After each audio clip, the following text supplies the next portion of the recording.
Oh, that's kind of nice. Yeah. Well, I seen you wearing yours, so I had to wear mine. Yeah. Is it in the frame? They're perfectly in frame. They're exactly the same as each other.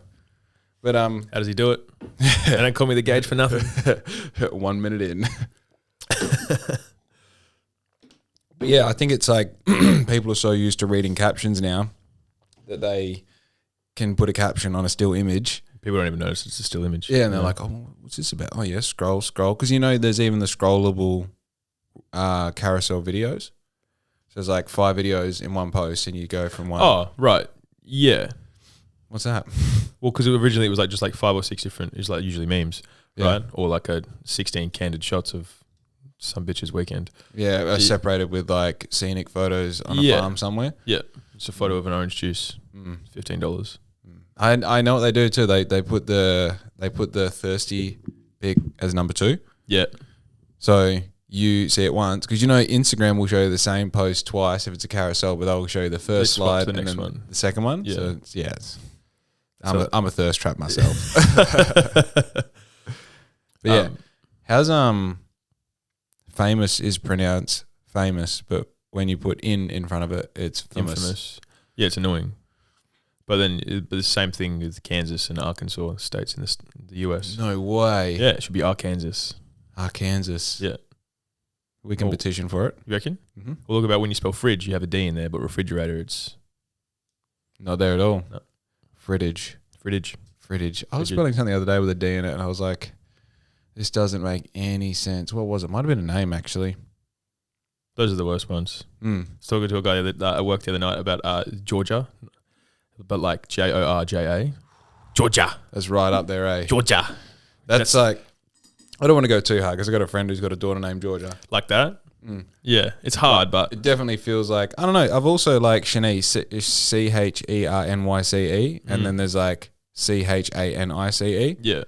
Second one definitely feels like they wanted the name but didn't know the spelling. You know? know? I don't want to be like, it's hard to shit on people's names walking around rocking a Gage Edgecombe, but yeah, that's right up there. You know, every time I've met people, I'm like, oh, what's your name? And they tell me, I'm like, oh man, that's a fucking shit name. Like, what's your? Oh, I'm Gage. They're like, you know what I mean? It's like, fuck you, dude. Gage, but because of your age, Gage is like a name. Like, do you remember when we were at school? There was like you'd hear about people naming like the kids you went to school with. Their brothers and sisters had weird names, but they had a normal name. So like you'd know someone named Matt, and then their sister was like Apple. Yeah, and you're so like, that's what all the celebrities and stuff are doing, right? You know? And now the pendulum has swung so far that they're just calling it. It's like, oh, it's fucking David. Yeah, we're getting fucking 3-year-old Gregs again. Yeah. Keith's rocking in. Yeah, ready to be fucking teased, bro. Yeah. By cunt's name Apple. Which is nuts. Yeah. I lived through that. Well, Caitlin, Sam, and then Gage. Yeah. Just, you were that. I was the left hook. Yeah. That's all right. I mean, it has irrefutably made you such a smart ass. Yeah. Yeah. Yeah, it's been... I don't think I could do... You look at someone and you'd be like, oh, like that cunt's a Ryan, or, that's a David. Can't pick me. I look at you and immediately I think brain damage. That's why. As you should. Yeah. Yeah. Sometimes I do that too. Goodness. I can't believe how much of like a loved and hated name Jake is. Yeah. Because there's so many of them. Yeah, there's heaps. So many Jakes. So even now, like when I talk about you, or like, because I'm like Jake Pethick as well, like people in constant conversation, I have to like first name, last name, very specific, and it's fucking annoying. Yeah, I'm the guy who used to have long hair in your group. Yeah, and then I was. How so last time you're on, I just cut my hair and we're about to go to Japan. I was like in reflection about that this morning, brother. I almost tear up about how much fun we had in Japan. Well, I listened to the podcast of you and Aiden because last week I trained with him at the Revo, and he said something about like, man, I can talk so well to people, but when there's that camera on me, I think he was under the impression that I'd listen to the podcast. Yeah, and he pretty much is like, oh man, I bombed. That's the same impression that he has that we have with him when any of us are on the podcast. I assume that no one does. I mean, personally, because I'm on every podcast, that's what I do. But I assume that like if you come on, then within a week, like George, Connor, Aiden, Croft, everyone's listened to it. But without a doubt, without fail, Aiden has never listened to it. No, and he probably never will. No. Fuck you, Aiden. Yeah. A quick one. We can get away with it. He's like, man, you see that shout out in the pod we did? Oh, yeah, that was good, man. Thanks, man. You fucking. That was fucking perfect. But Definitely split screening that. That was so good. yeah, perfect. Nice. Shit. But yeah, he was talking about how he didn't do well on it and stuff. And I got myself in a situation at work where I had to be really hands on when the only free sense I had was sound, and I needed to do this continuously for about 2 hours. And I was like, what can I listen to that goes for about 2 hours? And I was like, perfect. Jake and Aiden talking shit. Yeah. And he's right, man. Really, like the whole time he sort of feels like he was like white knuckling the table. Yeah. Yeah. I can't in good conscience. Yeah, I can't in good conscience. I think, it's weird because like I always go with like, when I'll start from the start. There's a spectrum of guests you have. And when I'm first anticipating, like, how's this person going to go, I normally run alongside how big is the personality, and I think you're probably a lot to do with that because you've been on, is this your 4th or 5th time? It's up there. I think 5. Yeah. Yep. And like, you're a big personality. You come on here and like immediately, there's no difference between off camera, on camera, and then off camera again. Yeah. It's all the same. So I'm like, oh yeah, big personality, all good. And like, I've had people like, just had a bloke on, Brendan Kelly, like he speaks. There may as well be no microphones and nothing going on in the room. He's talking to you. Yeah. Vulnerable, excitable, very like got great tone control. Like he's very good at just being like personable. And you think like Aiden controls the space. Yeah. In real life, crazy ways. Yeah, it flows well. Yeah. Good jokes. Like he's got it down pat to a routine, like good recall. Yeah, yeah. You can have a genuine conversation with him. And he's like, well spoken too. Drop humor in, and then like at the end of it, he'll bring it back around and make it like real like serious and personable, and you're like, okay, cool. And then come on here and just like continuously fill his pants up full of shit, Yeah.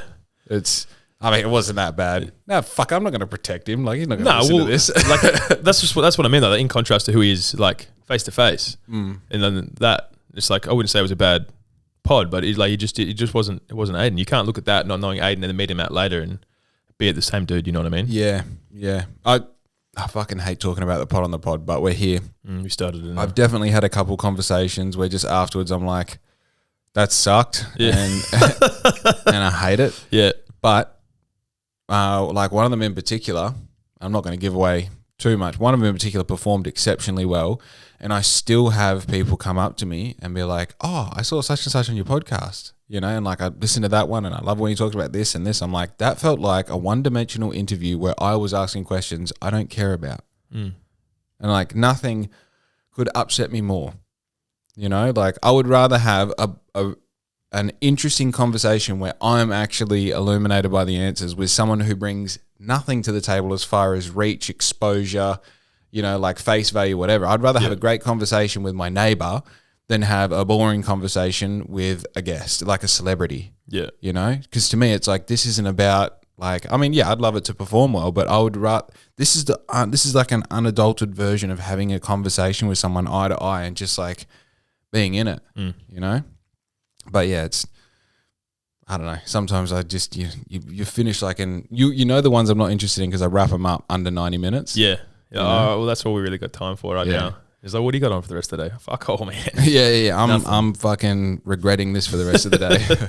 I need to lay down. Yeah. So what's happening in Gage's world? Man, not a lot.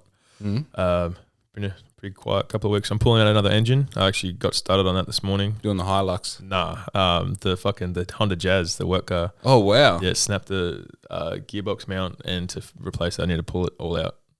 So it just needs a new gearbox, new clutch. Oh man, I'm gonna fix this mount and then sell it. Like if it wasn't an aluminium block like gearbox, I would have welded it together and just fucked it off. I got no love for it at all. Yeah. So that's pretty much, I've been procrastinating doing that for the most time. So were you going to replace the gearbox in it? No, the gearbox is fine. It's just the mount. Like so when I drive, it's swinging. It's not good. Hilarious. It's pretty funny. Yeah. It was good feeling it coming out of work. It was just like a big clunk, and then I hit the brake and took off. It was like, yeah, sick. You can like with one hand just let it swing like that. Yeah. So much torque it twisted the chassis. Yeah, of course. Scares the shit out of me. I reckon there's going to be the second time bringing it up. That fucking meme where it's like, if the Fast and the Furious was in reality, and it's him running out to the charger and The cold start. that thing firing up. He's just like, fuck off. Yeah, there's no way. He hasn't started that in 2 weeks. Just whoa. Yeah, straight there, ready to go. But bigger news yesterday, banged out my first 10K. Yeah, so Yeah.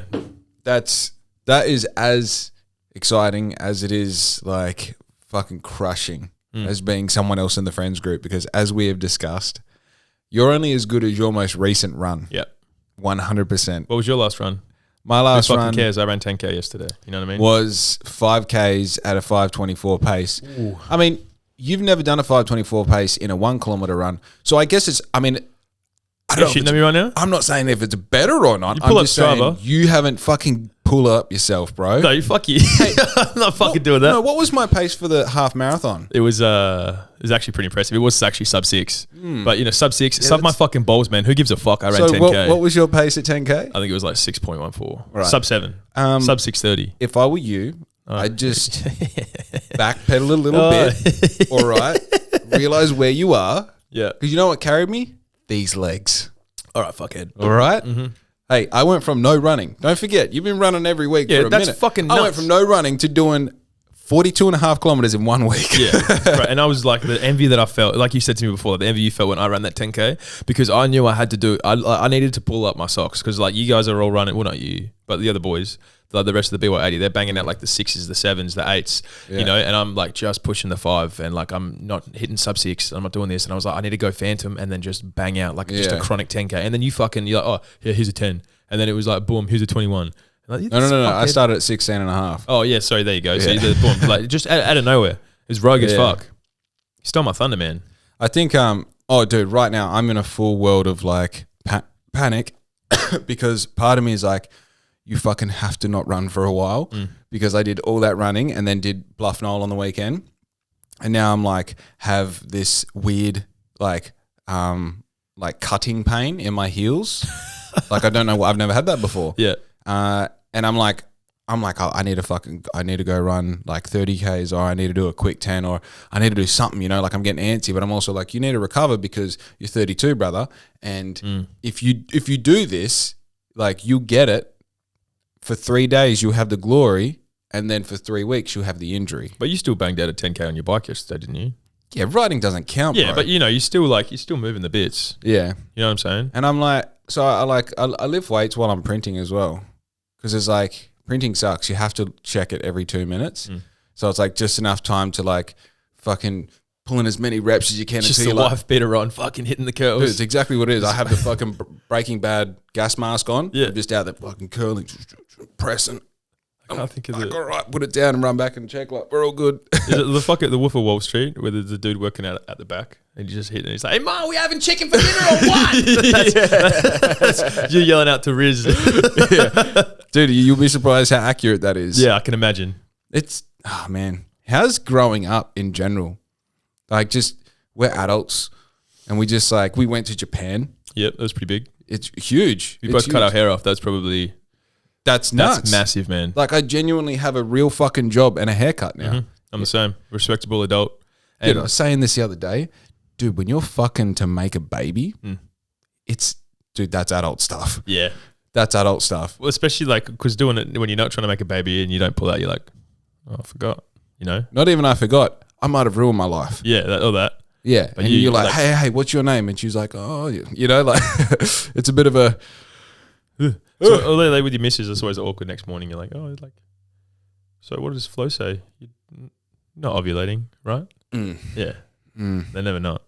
yeah, I don't know. It's definitely like and like I put it in very brash terms before, but fucking to make a baby. When you're making love and you're intentionally not fucking grip and rip, Yeah. it's, I don't know. It's like different? Yeah, it's different. How's it all going? Like, Dude, it's the difference between cutting lawn at a rental property compared to cutting Your own. lawn at your house. Yeah. Yeah. Yeah. You're like, I will do the edges. yeah. I will pick those weeds. Dude, it's fucking, I don't know. I haven't really, for the poor listener who hears me talking about becoming a parent every podcast, I don't apologize because it's Yeah. my podcast. Yeah. So- You're allowed to be excited, man. But I think, like, the difference is when you're a kid, like when you're like early 20s and, I'd say like even in relationships, you're still having what I would class in comparison to this is like recreational sex. You're doing it purely because it feels good. The entire chase is to get that goal. You know what I mean? It's like you're sort of putting yourself in these crazy environments just to maybe be able to sleep with these whoever they are.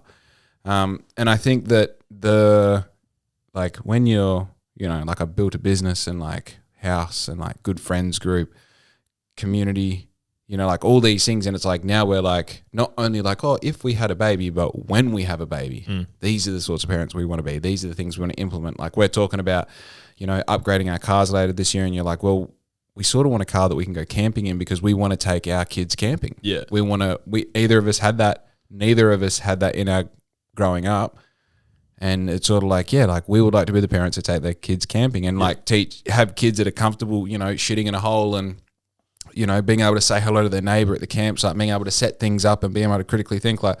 Knots, bro, huge. Yeah. Reef knot, bowline, trucker's hitch. They can teach me knots because I don't know. You don't know knots? No, I know Oki straps. Oh, and also very well. Oh, okay. I mean the hook and the bungee cord. Yeah, it's stretchy. Yeah, pretty simple. Yeah, I can teach you after the pod. You sure? But I don't want to put any pressure on you. No. I'm well versed in the yoki. All right. So what's the difference between the red ones and the blue ones? Just the color. Length, resistance, the curve of the hook. Maybe that's what you're doing in there. You're not even using weights. You're just fucking. Straps on it. A bit of resistance training. I'll hook it on my belt. Fucking pull it over for triceps, boy. Yeah, can't. But yeah, after 8 months of training, no growth, not the point. Whatever. But yeah, and it's like you like having all those conversations, and then you're like in the moment where you're like, oh, this is the actual process that makes a baby. You're out here fucking for a future, Yeah. Yeah. Yeah, dude. In a way, I'm fucking to save the world. Keep it populated. Yeah. Huge. Yeah. But there's definitely like a contrast in like everything before and then that. You're saying like it's a different kind of sex? Yeah. Yeah. More passionate? Yeah. Definitely feel like, I gotta pull you up on that, cuz you fucking called me last week. You're like, I just finished raw dog and blew a load and nowhere in a Cobra. No, I wore the Cobra during. Yeah. Yeah, the one behind her. It's not important. It's pretty hard. There's the passion in that, And it's the crushable. In the group, we call it the crushable. Oh, that's what you said, yeah. And I was like, what the fuck's a crushable? Yeah, you can crush that bitch. Oh, yeah? Yeah. Yeah, right. Yeah, because Cobra's like hard. I bought one in Broome when I went on my holiday up there, and the dude, it cost me $100. It wasn't. I don't think it was a real Cobra. It was like a market sort of thing. And the dude's like, he's got it in his hand. It fits me perfect. It was meant to be. And he goes, now, a couple of rules with this bad boy. It's like driving your car on the dash. No. And he's like, I hate this guy. If it gets wet in front of the fire, no. On the plane, in your carry-on. I'm like, man, give me the fucking hat. Here's your money. You know what I mean? I'll do what the fuck I want with it. Dude. And I slept with that thing on the entire time, like full on, like that. I don't give a fuck. It's my hat. Dude, on the like sixth no, I would have been like just eyes just fucking punching the back of my head, rolling. Like, I can outrun you, bro. Do you want the money or not? Ass, exactly. Yeah. It's funny though, because like I feel like as a bloke, you sort of like you want to find one of those hats that just you put on, you're like, oh, I remember George and I were at the rodeo, and like, is that where you got that from? Yeah. And I'm like, oh, I'd love. He's like, we'll go on the literally first shop, first thing that we did of the day. Essentially, like at this point we're like 2.5 cans in. It's 10 o'clock in the morning. Just walk in, got a little bit of a buzz. I'm like, nah. And like every hat you try, and you're like, I'd like this to suit me. It's also $350, and I only brought $200 to spend. Yeah, and then. Yeah, I'm like, put that hat on, and George is like, that's the one. And I'm like, yeah, look at the mirror. I'm like, that's the one. I look at it, like $80. I'm like, this is the one. It's such a typical George thing, but to fucking like, hey, like, you feeling a bit buzzed, man? Let's go spend, $1,000. Yeah. At least. Dude, I like that about, dude, were you there the morning that I bought the ring? Which ring? No, you weren't. So at the Bunbury markets, no. I've like put on this ring, and like, I'm not a ring guy. And straight away I'm like, oh, I like that ring. And Aiden's like, that ring suits you. I'm like, I needed that. I was like, he's fucking 300 and I think it was 350 money. And I'm like, nah, I can't. This is right before going to Melbourne. I can't. It's too much money. And like, I'm walking off, and the boy's like, what are you doing? I'm like, I'm about to go to Melbourne. Like, I can't do it. You know what I mean? Like, I love the ring, but there'll be more rings in the future. And I'm like walking away further, and George is there. I'm like, George, I need some help making a purchase. He's like, where is it? I'm like, it's way back here. He goes, let's go have a look. So I go back and he's like, man, it's fucking $350. You're going to have it for the rest of your life. You think about per wear, that's less than $1 in under a year. I'm not even wearing it now. Dude, it's because I love it, right? Yeah. So I'm like, brother, you better tell me how much this is worth before we start making these crazy decisions, right? And he's like, oh, all right, let me look it up. Because he's giving me the rough 350 mark. He's like, oh, that one's 240. I'm like, fucking. Yeah, let's go. Give it here. Give me the ring. And yeah, like, dude, we live to, like, we haven't been bankrupt yet. No, still going. Yeah. Buyer's remorse is pretty real, man. I had that mistake when I went to Bali. There was a pair of shoes I wanted to buy. They're like special Pokemon ones. I don't want to go too far into it. Okay. Fucking idiot. But I didn't buy them. And I think about it all the time. So when I was in Japan and I seen that big Thanos ring, I was like, I flexed it on you, right? Yeah. Yeah, dude. thing's heavy, bro. Don't talk to me about that. I'm Never so forget. sad I lost that, bro. Never forget. The G-Shock. It's fucking, for the listener, we're talking. Right there, baby. Steez. Let's see. Oh no, we're going to bring it back. There you go. Get that focus on it. Right in the light. See that? It's a whole house on a pinky right there, mate. That is a Casio G-Shock ring watch. Doesn't even tell the time. Well, it's got a time on it, but it's only accurate like once a week. Twice a day. 10:58 on a Sunday. Yeah. Twice It's got a a week. date on it as well, the 30th to the 6th. We're coming up to that. Oh, shit. Bro, that's the best time to take a photo and post that. Oh, they'll never know. I never know. Shit, yeah, you might be right. Looping back to Melbourne, you brought us all back these really nice dice. Yeah. Tell us a little bit. The story behind the dice? Yeah, let's hear it. Yeah, I'd love to show you the dice, but in all my generosity, I gave away all 5 pairs of dice. One to me. Yeah. Well, yeah. No, I shouldn't have said it now because you were the... Anyway, so I've like gone to this shop in Ballarat. What was the shop? It's like an X Games World. You know how like we've got that game shop that used to be Games World? The Hobby and Home or whatever it is. Not Games World, Toy World. Oh, right. Yeah, okay. No. Okay, so that... Well, it's the same. The hobby shop is now next to... It's been... and the Toy World, they're next to each other now in town. Yeah, but it's not Toy World anymore. Is it not? No, I think it's all called Hobbies Game. and fucking Nerds or something. But yeah. The one that we went to was a game. I don't know.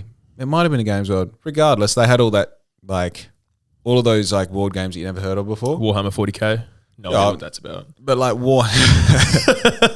like D&D, Warhammer, like, Pokemon tournaments, all that stuff was, like, oh, yeah, TCG standard. card games, stuff like that. Yeah, but also, like, an excess of stuff you've never heard of. And, like, dude, you talk about a money-making industry. Like, I spent $280 in there. Yeah. On like these dice. On these dice.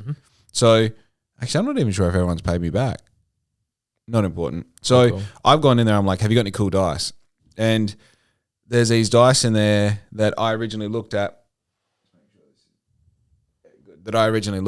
And they had, so it's like a normal dice, and then it's got an eye in it. So when you roll the dice, the eye's always looking up, and it's like a crocodile eye.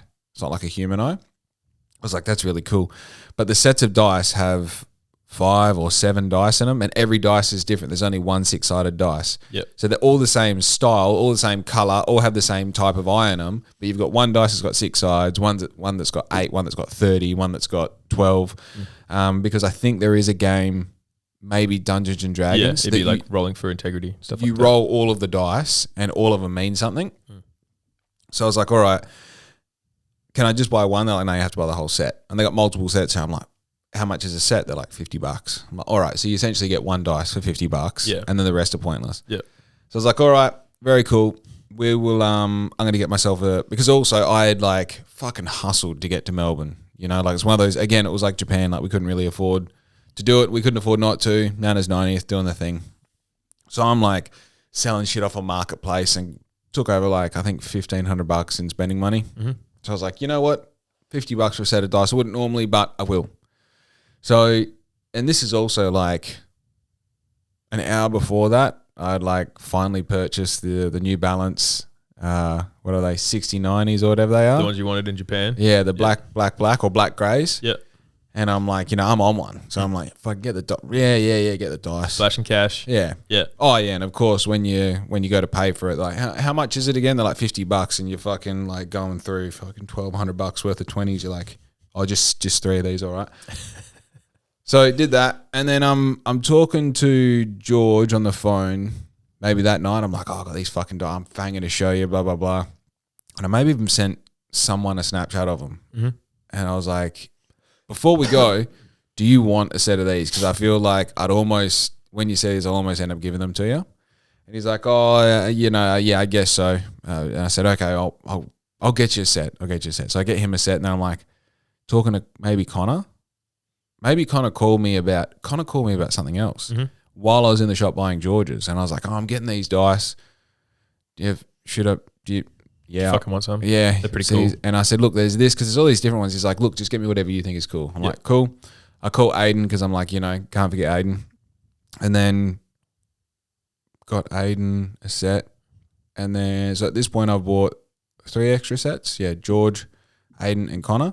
We've left there, and I put in the group chat, hey, anyone, and this is our run group chat, so I think you should have. I probably did, yeah. I probably did see it, and I just. Yeah. So anyway, and Croft's like $50 for one dice. Like, fuck no. And I call up Croft. I'm like, nah, here's why they're $50. Yeah. So I end up, he gets on the bandwagon as well. So I'm like, I've got all these fucking dice. And it was like, it's funny because they were all like the ones with snow globe inside. So after you stop rolling them, the glitter keeps spinning. That was Connor's ones, I remember. Connor's. And then you've got the ones with the skulls in them. They didn't move at all, but they just had like little plastic skulls in them. I've been thinking about that too. Like that would almost count as a weighted dice. Like I don't think that'll roll true. That's the one that Aiden ended up with. Yeah. Yeah. And then on the way out, there were these like dice that were like mini prison cells, which I knew like they were the ones that at the end I was like, fuck everything we've got. George will love these. So I bought those and they were $80. Yeah, so expensive, but they sound different when you roll. Everything about them. Yeah, they got spikes on them. They're fucking. Right. They're hard as fuck. So we get all that. Walking out to the car, did the thing, and I'm like, fucking Gage. I was like, nah. What we'll do is I'll donate my set of dice, and there might be someone who pulls out. I'm not too worried anyway. And then I bought fucking. You know what's really annoying? I bought another 5 full sets of dice. So our dice game requires 5 dice. I bought 25 dice, 5 sets of 5, all color matched. Yeah. Right? Then on Easter morning, which is the next weekend, I'm home. We did the Easter egg hunt where they hid Easter eggs everywhere. And there was like, I don't know, I think in the excitement, I've said like, they said there's one lint bunny, which they called the golden snitch. Whoever gets that, I said, they can have the choice of dice. In my mind, I shouldn't have said that. No. Because I'd already sort of picked out who I thought would get what, and it's like all based around that. So I've given the dice to everyone who I thought would like those dice. Aiden ends up getting the golden snitch, and he's like, well, I get to choose what dice I want. I'm like, motherfucker, you can have any dice you want unless George loves his. You can't have his. Yeah. George loved his. Obviously. It's like, yep, cool, on lock. But then, yeah, his ended up fucking getting one of everyone's dice, which it's worse, even. I don't see the value in it. Yeah, just ruin the set. But anyway, then Dan is there, and I'm like, of course Dan needs a set of dice. So I give him the 25 pack, and I'm like, just fucking grab a set of. Thinking that he would go, I'll grab all of one color for a set, and he's got one of each color. Yeah, and it's like it only goes one of 2 ways, though, right? Yeah, yeah. So I'm like, cool, all right, do that. And then Aiden was upset that he missed out on getting one of George's dice because George wanted to keep his set as a whole. I'm like, take one of these dice, and he takes 3 or 4 of them, and I'm like, I've spent so much money on dice and came home and didn't get any of them. I'm happy that everyone got a set of dice. Yeah, but it's just like. It went from me being hell excited, like, no, I will treat myself and get myself a nice set of dice, or just that one. I've been talking at you for a long time, dude. That's fine. It's fine. It's a story of generosity, and you know what they say, give and get back.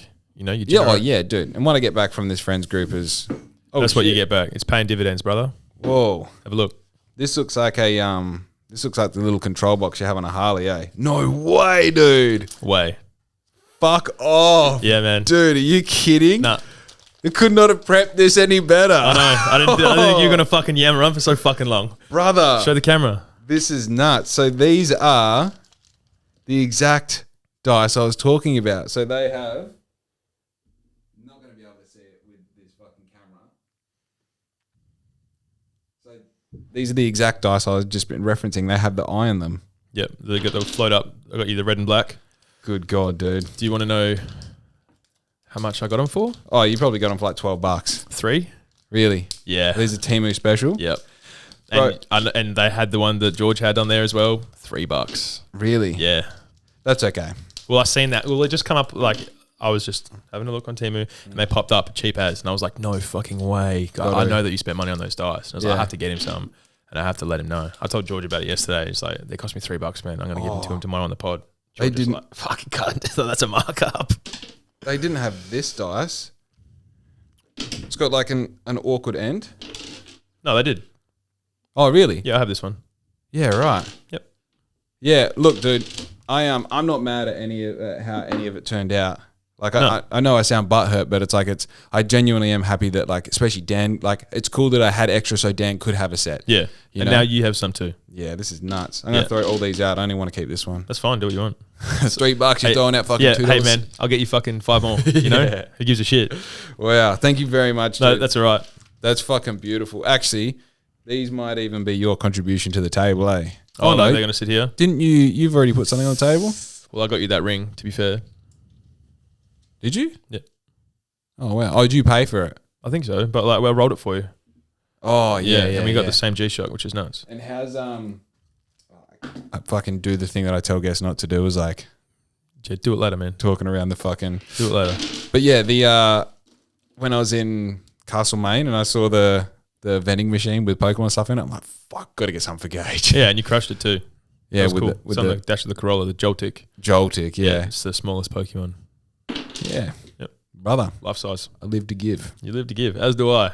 Yeah, this is such a fucking, I can't believe this. Nice, right? Yeah. I was going to put it in the box that you give. Like, obviously, I want you to have the box because you spend all the money and stuff, but I knew that if I brought it in the box, it'd be a giveaway. Yeah. You know? So, like, you get the shitty fucking Timmy packaging. I'll get the box for you later. No, So, don't. yeah. I mean, I'm not ever going to use the box. This is No. so cool. Yeah. Yeah. Fucking oath. Dude, you know, like, on that topic though, they bought those sets of dice off Temu themselves Yeah. and put them in a nice box and charge heaps of money for it. Good. Yeah. Good. Like, I would rather them be making a fucking, and also, like, I guess when you think about it, like, there's not really a lot of money in hobby and games and stuff anymore. fuck no. You know, especially Dungeons and Dragons, like, they have, like, it's a dying sort of thing. No one really does it anymore. So I guess they got to make their money somewhere. Dude, even the Pokemon card shit, like, how much money do you think they're making on Pokemon cards? Fuck all. Like, Fuck all. that'd be all fixed. Yeah, well, it's not, you can't, like, you buy a crate, you buy a box, it's the same price. Yeah. So you can only sell booster packs for what they're worth. And no one's going to buy them if they're cheaper somewhere else. It's like fuel, you know? Yeah. So, yeah, fucking whatever. Good on them. You supported a local business and I've supported you. Yeah. Oh, look, it's I don't know. I think there's like, business is sort of weird like that. Like, you can, for sure, if you want to really do your homework and, like, you know, at first they put this in front of me. I would never Google eye inside of a dice. Yeah, no. I didn't go looking for them either. They just popped up on. Yeah. Yeah. And even I'm sure the picture doesn't do them any justice as to how cool they are. No, if I hadn't seen them in person, I would have just scrolled straight past it like, yeah, shitty dice. Right. Yeah. So I think there's that value. Like, you gave me a shop to walk around in, you have the conversation, you know, like, I was in there for, in total, like, an hour, just annoying them, going through them all and, like, oh, Connor would like these ones. And you know what I mean? Like, all that stuff. That's worth $50. Yeah. You know? And I think, like, you know, if you want to, you know, go on digital mock-up creators and make your own T-shirts and do all the rest, like, yeah, you can fully do it not that much cheaper than me. You can do it cheaper than me. Yeah. But you can also just call me up and go, hey, I want white shirts that fit good and look cool and the print's going to last over a year and this and that. And it's like, cool, they start at $35. Yeah. Which is still pretty affordable for a shirt. Very affordable. Yeah. It's cheaper than if you buy the same shirt off AS Colour without an account. Yeah, well, we know that from our last BY80 Dude. mock-up. I got to pay you back for that. What like fucking, what is it, 12 garments for $30?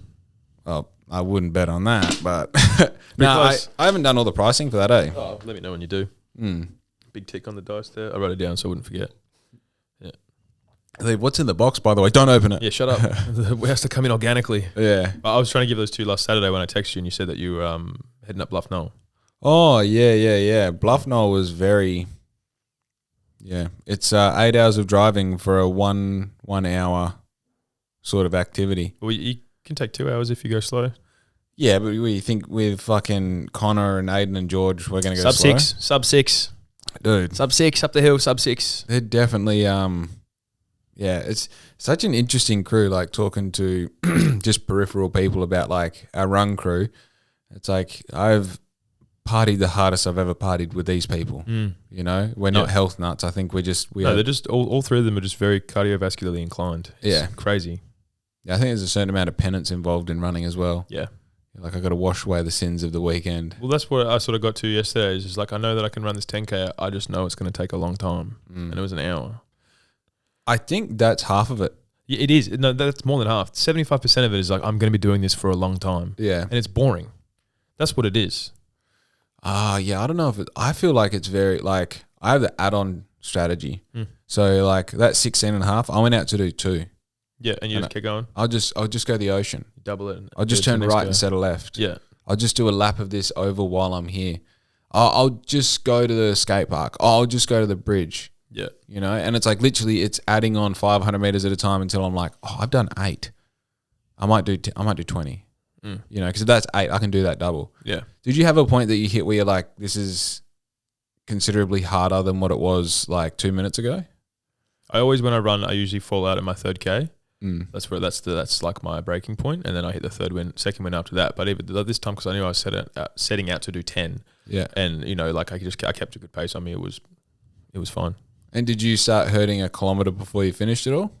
Really? No, that's fairly standard. A kilometer before I finished, fucking Eminem's "Sing for the Moment" came on. So yeah, that's God kissing heavy, you on the bro. dick, dude. That was fucking heavy to finish. I want you to up. run 10. He says. Yeah, I'm double it, run it back. I do, like when I did get back to the car though, like on the other side of the swamp, I could see the Hilux, and I'm like, that's really weird. My lights are on. I was like, surely the sun's not hitting it on that kind of angle. The light shouldn't be on this whole auto. Yeah. So I got up to the car. I found out that I just like put my headphones in and I ran away. Like I left the fucking car on. Hey, really? Yeah, it's the most expensive 10K ever. Car on? It cost me like a quarter of fuel, man. That's nuts. I know. You left your car on for an hour. Left my car running and unlocked for an hour. That's crazy. Still there, you know. All my shit's still there. That's whatever. Nuts. Yeah, I know. It was really cool to get into, but like I was sweaty, man. I got in that car. I'm like, oh yeah, I did this for a reason. Middle of summer, Dan Murphy's walk-in fridge. That was the same. Yeah. Yeah. Icicles on the windscreen. It's fucking. That's a massive mishap on my behalf, and it's simply just because I put the headphones in and then got out of the car. I would have like. The way I would have like fucking pushed the off button because it's not key anymore. Yeah, I missed that. It was just push the button and then I would have put it in park. It would have just been like a half a second of delay between the left and the right. So I never turned off, but I didn't hear it beeping at me because I had my headphones in and I just went and did it. Wow. Man, I swear I run slower because I'm checking my pockets every 500 meters that keys haven't fallen out. And yeah, I did. My keys were in my hand and I had my phone like in the waist strap. I didn't have the right running shorts. Fucked it up. I fucked up. Yeah, I hold my phone every run. My hands get sore. Yeah. I get all sweaty. I don't like holding my phone. I wish I had a fucking watch. I wish I had. Well, I have the watch, but my fucking headphones don't connect to it properly. So I know I need to listen to music. It's like, I don't know. I think I just need to try a bit harder, but it's like, or I can just fucking hold my phone. So I just do that. I'm all out of trying, cuz I'm just going to go to 10K. Try for 5 minutes. Nah, whatever. Because it only matters in that moment. And then it's like fucking, you know, I don't care after. Yeah, I do know that when I went to do that 21K the other day, I took that rusty bum bag. Yep. And I'll keep that thing on you. Dude, I got like 500 meters in. I'm like, I'm not running another kilometer with this on, let alone half a marathon. I literally just dumped it behind a bush and got it on the way home. Why? Too much? Just because it moves. Yeah. You know? And I had it like at the front, I had it at the back as tight as possible because I just didn't want to carry my phone. Yeah.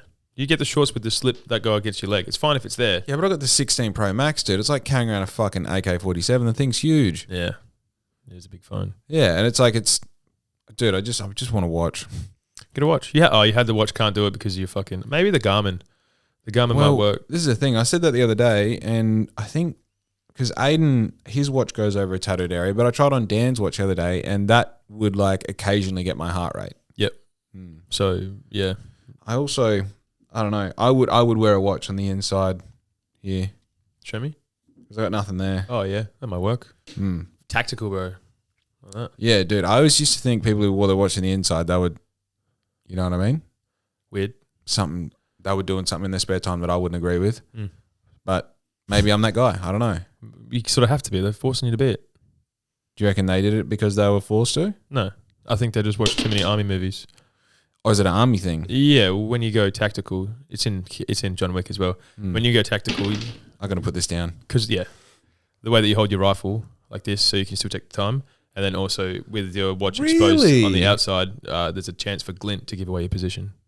No way. Yeah, so it's not It's like there's a reason. So they're shooting in their spare time. That's what we're saying. Must be. Or they want to be. Fantastical people in my mind that are. That's what they're getting up to. That's very interesting. Working the ops. Yeah, that's hilarious. Giving up your position because the glare on the watch. Imagine that. And he goes, "It's like it's a Rolex, by the way." It's like, I don't give a fuck. My watch, you fucking. Yeah. Yeah. No, that's yeah. I don't know. This is the thing. Like, I don't like spending money on stuff until you like really have to spend it. You know, like I thought about getting those New Balance for 12 months. Yeah. And then I was like, dude, your Vans suck and they don't go with half the shit you wear anymore. Just get the shoes. And I got them and life changed, you know? Yeah. But I'm not going to run 42 Ks and then go, oh, I need a watch. Oh, I need this, I need that. It's like running genuinely should be the cheapest sport. Well, it's free. Yeah. You don't need a membership. No. You don't need nothing. I've already spent $99 on Strava. Who am I? You premium? Who am I? Are you a premium Strava guy? Yeah. What? I know. I can't justify it. I'm a tattoo off being like in the club. Big deal. Huge. But but then once you get into the running, you need the fucking $300 shoes. You need the fucking the running cap. You need the bandolier with the small pockets of water so it doesn't throw you off when you're doing your long distance. You're gonna get your Camelback. I don't think one hitters. The fucking not those one hitters. The sugar one hitters. Keep you going. Oh man, I get so many visuals. Stop saying one hitter right now. Fucking cousin, you're sub 5Ks and a one hitter. Singles on me, brother. It's like, why was your heart rate so high? Single hitter. Yeah, single didn't take it off. But no, I think the vest is too far. Yeah, yeah. Obviously, I'm dramatizing the thing, but it's like the shoes, the hat. I think I get the short shorts. You do? Yeah. Just running shorts. Like, there's a lot of different styles. I think at that point it becomes personal preference, but you can't have anything like half thigh lower is like no dice. No, that's what I'm saying. Like, the legs need to be free. I thought you were talking about the proper, like the... Yeah, I want the small ones. The small ones that sled up the side. Just a pair of jocks. It's literally a pair of jocks with some like... More padding for your cock. I don't need that much more padding for it, to be honest. Yeah, she's mostly padding. It's mostly like you just don't want people to... You just want to see that fucking... That thing. The outline on your jog past, you know? Yeah. The hog. Double back to Bluff Noah. There's something you wanted to tell me about. There's a story. Oh, it's not specifically a story. Oh. It's off-camera thing. Oh, I thought it was going to be life-changing. Don't worry about it then. Nothing really. I mean, look, I sort of gave it a negative spin. Bluff Noah was good. Yeah. It was sort of Riz's like last hurrah before. Yeah, we were talking about it before. Yeah, and that was really good. Like, just the boys fucking did the thing, camped. She's like excited about camping now, and I'm like, yeah, that's why we do it all the time. You should come. Yeah. You know? But yeah, so she got excited about that. Just like funny little things, you know, like in the Portaloo there was this massive huntsman, and she's like got in. I'm like, just jump out of the Portaloo for a second. She's like, oh, it's like just I was calm about it. I didn't say there's a spider above you, but just there is a spider above you, so come out. But yeah, and then like she's had to like pop a squat. I don't know, 15 minutes later, there's this massive fucking huntsman crawling across, I think it was Aiden's bag.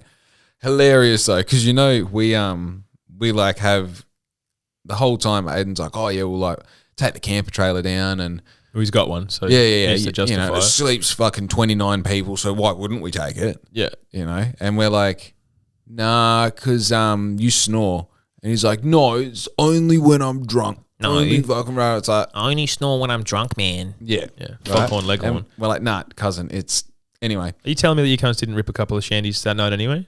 No. Hand to God. That's the whole point. Yeah, right. It was a sober thing because it was Riz's last hurrah, and I've been sober for just over 2 months. Yeah. Been off the weed for, what's the date today? 6, so 7 months I've been off the weed today. Congrats. That's huge. Yeah, who cares? But did you you said that I sent you a reel this morning and it's like oh, when you pull the fucking yeah, you get it. It's good. It was fucking good. Yeah, I seen that. I was like, yeah, that used to be Jake. And I was actually thinking about this morning. I was like, I wonder how long it's been.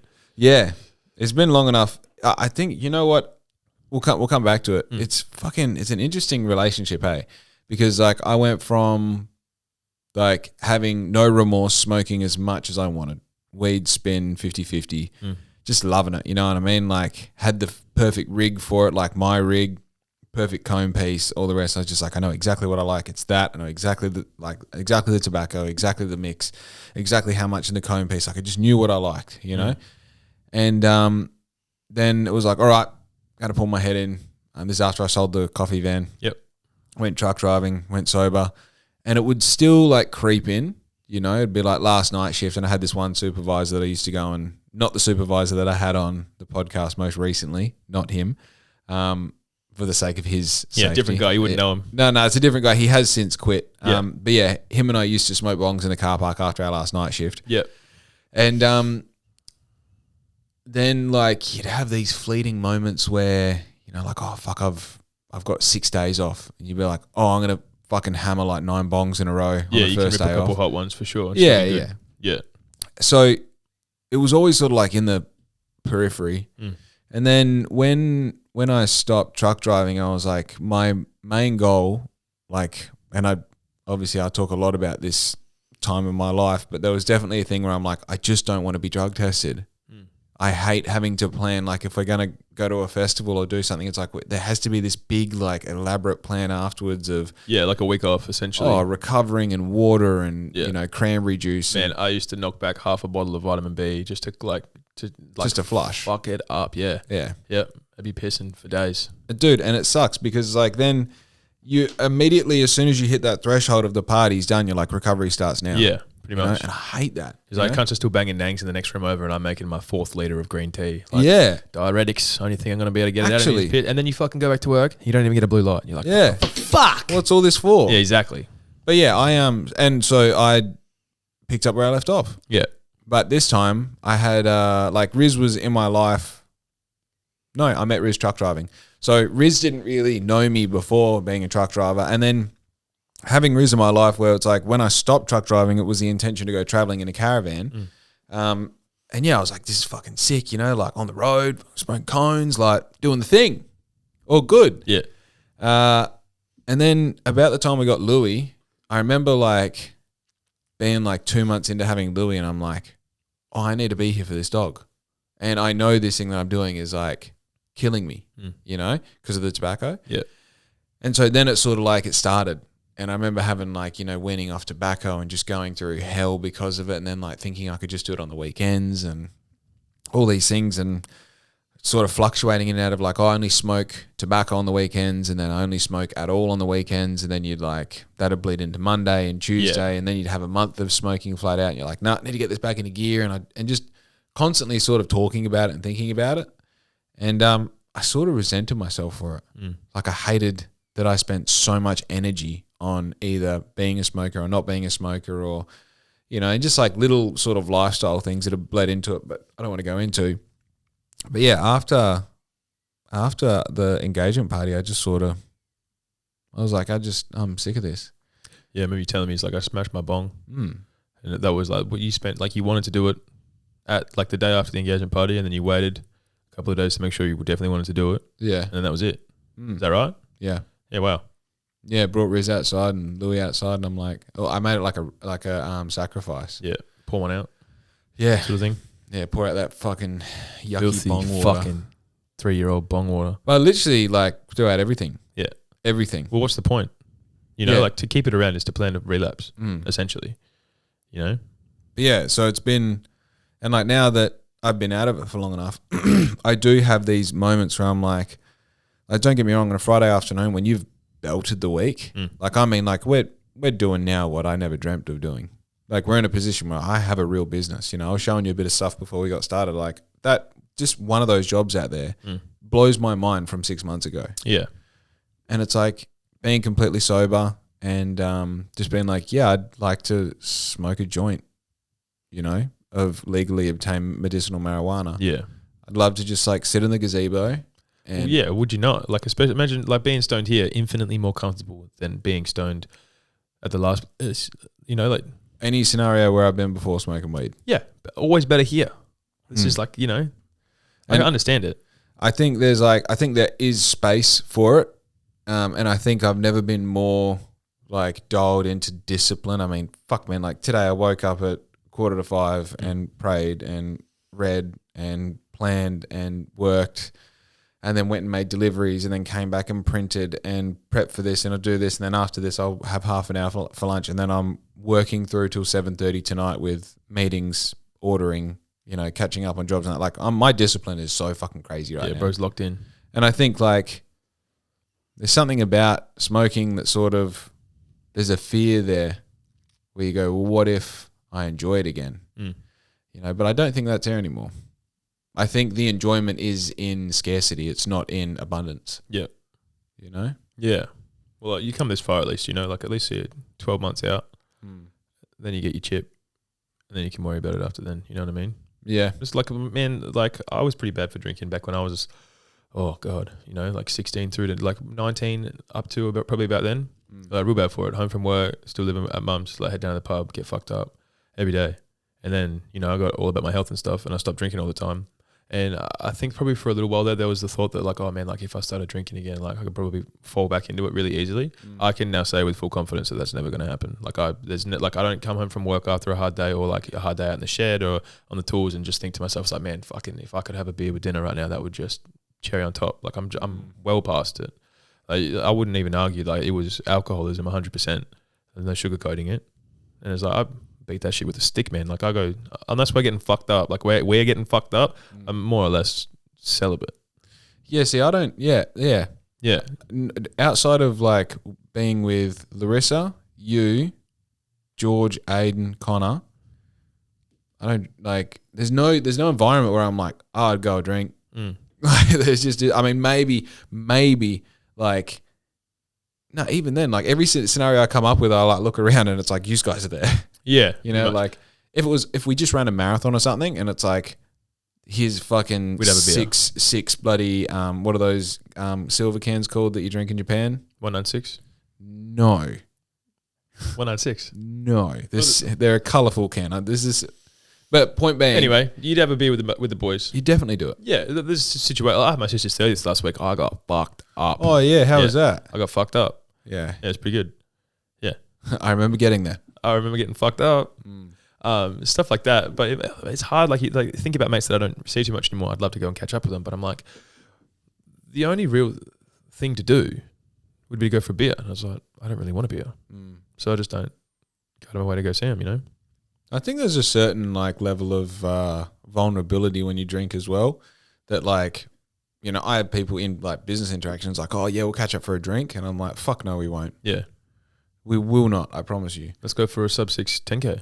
Yeah, dude. It's funny actually, like after I did that 5K, which was considerably harder than the 16 and 21 because I tried to go fast and it was. The feeling I had when I got back. It's like you're in Jakarta, cunt. I'm just saying, it's quicker than you've ever been. But no, that's not true. Like I said before, if you check Strava, the Bunyip track, I did an off-road trail and my time was like, it was a 5K and my time was like sub 5:30. It's the fastest I've ever been. Was it 5:24? Yeah.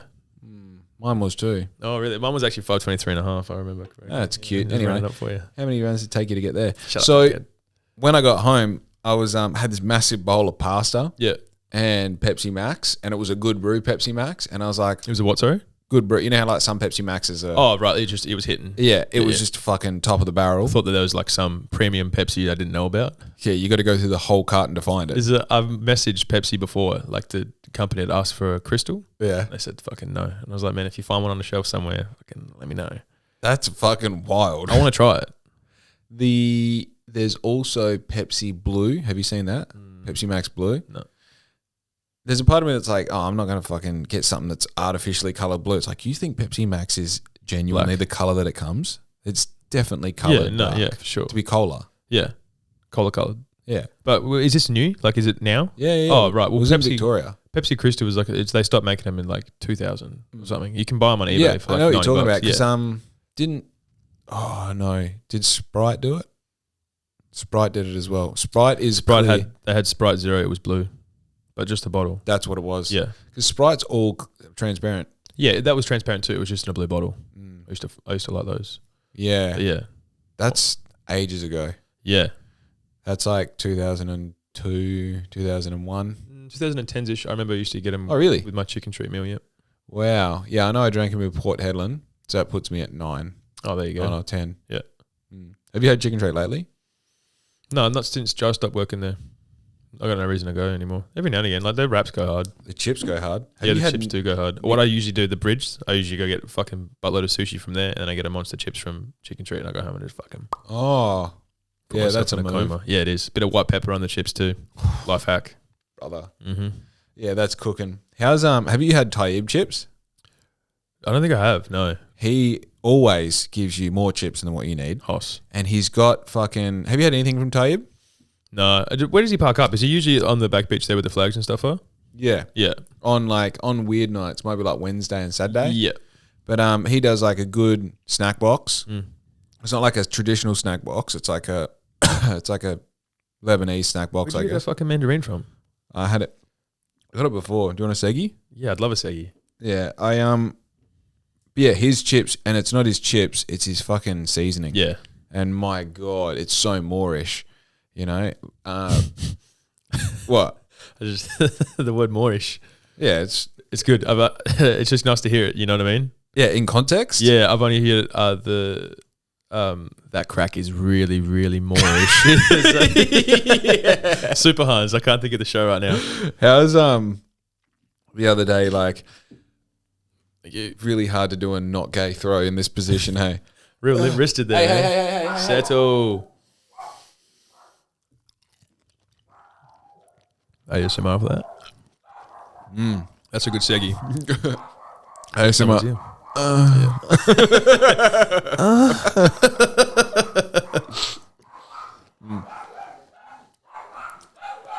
Yeah, delivery drivers here.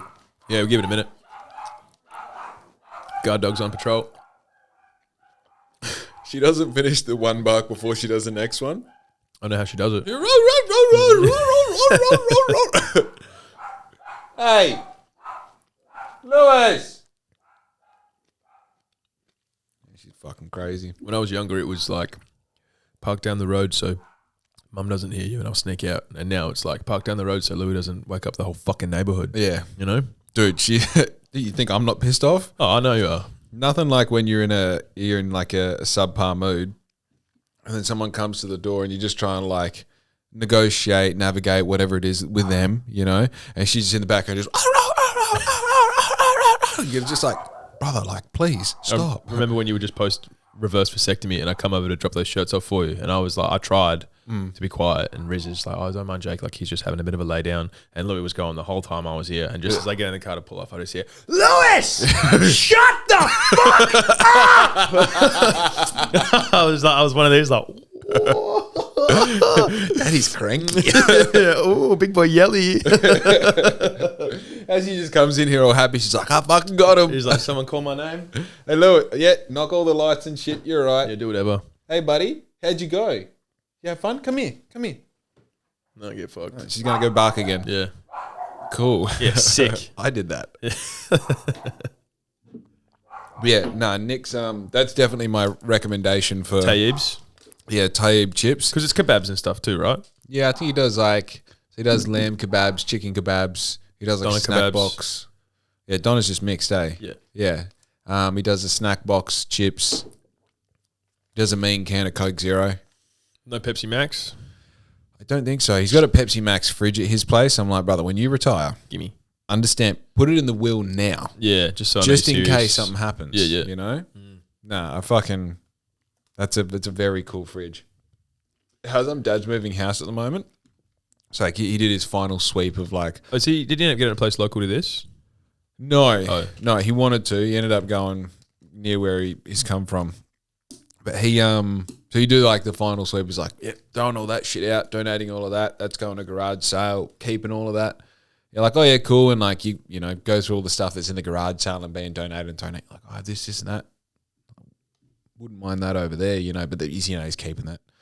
And then, you know, a week later, he's like, fucking half of that shit, get rid of it. You're like, oh, I'll grab the bench grinder and the fucking, you know. And then like today, go around there, it's like, I think day number 2 for moving. And I'm like, so is there anything else that he's like, yeah, everything on that side I'm getting rid of? And you're fucking, yes. You know, I'm filling up the van. He rocked up with a fucking full trailer. Like, oh, just in case you wanted help. Oh, I took that with shit. I emptied the van before I went there. Yeah. I was going around. Yeah. Yeah, sick. I have a fucking, what what are the little fridges called? Little bar fridge, but it's a freezer. Oh yeah. I don't know if I ever use it. You might. Got it. Yeah, exactly. It's in the fucking. Let's start freeze. Let's make ice. Let's just make ice. A year supply of ice. That's like bloody. Don't get me started on ice in this harbour. I'm fucking every struck a time I nerve. go to get ice. There's always not one. ice. There's one I'm the person only fills person it who up. uses ice, and I constantly refill it. Why the fuck is there no ice? I have the same argument with Zoe all the time. It's like I always refill it. And she goes, "You never do. There's never any fucking ice. Someone else is fucking breaking into the house, using the taking ice the trays. ice. They're not refilling it. Yeah. It's not me, man. Have you got the old school ice trays? I got like the fucking not like the ones you have to bang out. Mine's like it's all at one thing with the drawer, and you twist it, and it dispenses it. Right. It's basically like a gacha. That's part of the freezer. Yeah, but you can take it out. Yeah. Yeah. We got the same deal. And then we also have these other ones. It's like an ice tray with a lid on it. So you just put the lid on, open the little flap, you fill that up, and then close it so you don't spill it between there and the freezer. So you don't have to do this. Yeah. Dude, that is the most bitch thing, second only to chasing after a little bouncy rubber ball. Sitting down to piss. No, sitting down to piss, I get it. You get it? I don't do it, but I get it. Yeah, I'd never do it. I've done it Only before. I do hungover. it sometimes. Yeah. If you're rocking mad wood, sometimes you got to do it. That makes it even harder. I think it's easy just to fucking handstand. I just shower, Oh, true. sink. Just stand in the shit, just pissing all over yourself. You're like, oh, God. Yeah, then you just stick your leg in there and wash that off too. It's easy, man. So easy. How's I got off to piss the other night. Yeah. Went outside because I have like I've got a few delegated piss areas in now because being a garden keeper in my Naturally, you in know my what house. where it needs it the most. Yeah, It yeah. should just be strictly on the lemon tree. Lemon tree, but also walking to the lemon tree at night, wet trigger. grass. There's like heaps of things that can go wrong there. Yeah. So I go out, I piss, like spot number 2, rose bush. I come back. I always close the door when I go out. It's not like this is a new thing, but I walked into the fly screen door with the most amount of force you can imagine. It's as if I ran into it, like as if I was running and then hit it. Yeah. I lodged this thing like diagonally on an angle, could not open it, could not close it. Fucked it. Bro, how the fuck did I do this? What time's this? This is at like 1 a.m. Oh, awesome. And so I asked Riz's sister, I'm like, the next day, I'm like, did you hear me run to the fly screen door? She's like, no. I'm like, hey, Riz, did you hear me run to the fly screen door? I was like, is that what you did? She goes, oh, I thought you fucking was smashing something around in the kitchen. No shit. Why the fuck would you be smashing something around in the kitchen at 1 o'clock in the morning? I'm going to put the dishes away. Yeah. It's fine. I'm going to put the dishes away. But no, I know shit. Like the next day I had to fucking surgically fix this door. Had to take the whole door out. Yeah, looking at it, she's like on the fucking skew if you're like, oh, I don't know how I had so much force like doing a fucking. Just ready to go back to bed, man. Yeah. You know how you like try not to wake yourself up and then next minute you've ripped the fucking fly screen door out somehow? Yeah. Oh my goodness. And it's a security fly screen door. It's like the metal mesh. Yeah. Yeah. Oh. Otherwise, you probably would have gone through it and it would have been all good.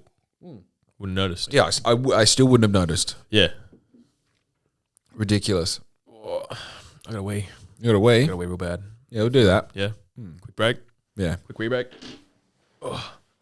So don't forget, if you do want to support the podcast, jump on blackink.com.au, check out our month-by-month changing merch, which means that we have specific merch just for the month. This month is May. If you like what you see on the website right now, buy it because it's going to be changing in June. It's not going to be the same stuff of what you saw in April. So if you haven't checked it out recently or at all, jump on the website right now. Any money you spend on blackink.com.au goes directly to supporting this podcast, which we don't have any advertisers on. We do this completely for free.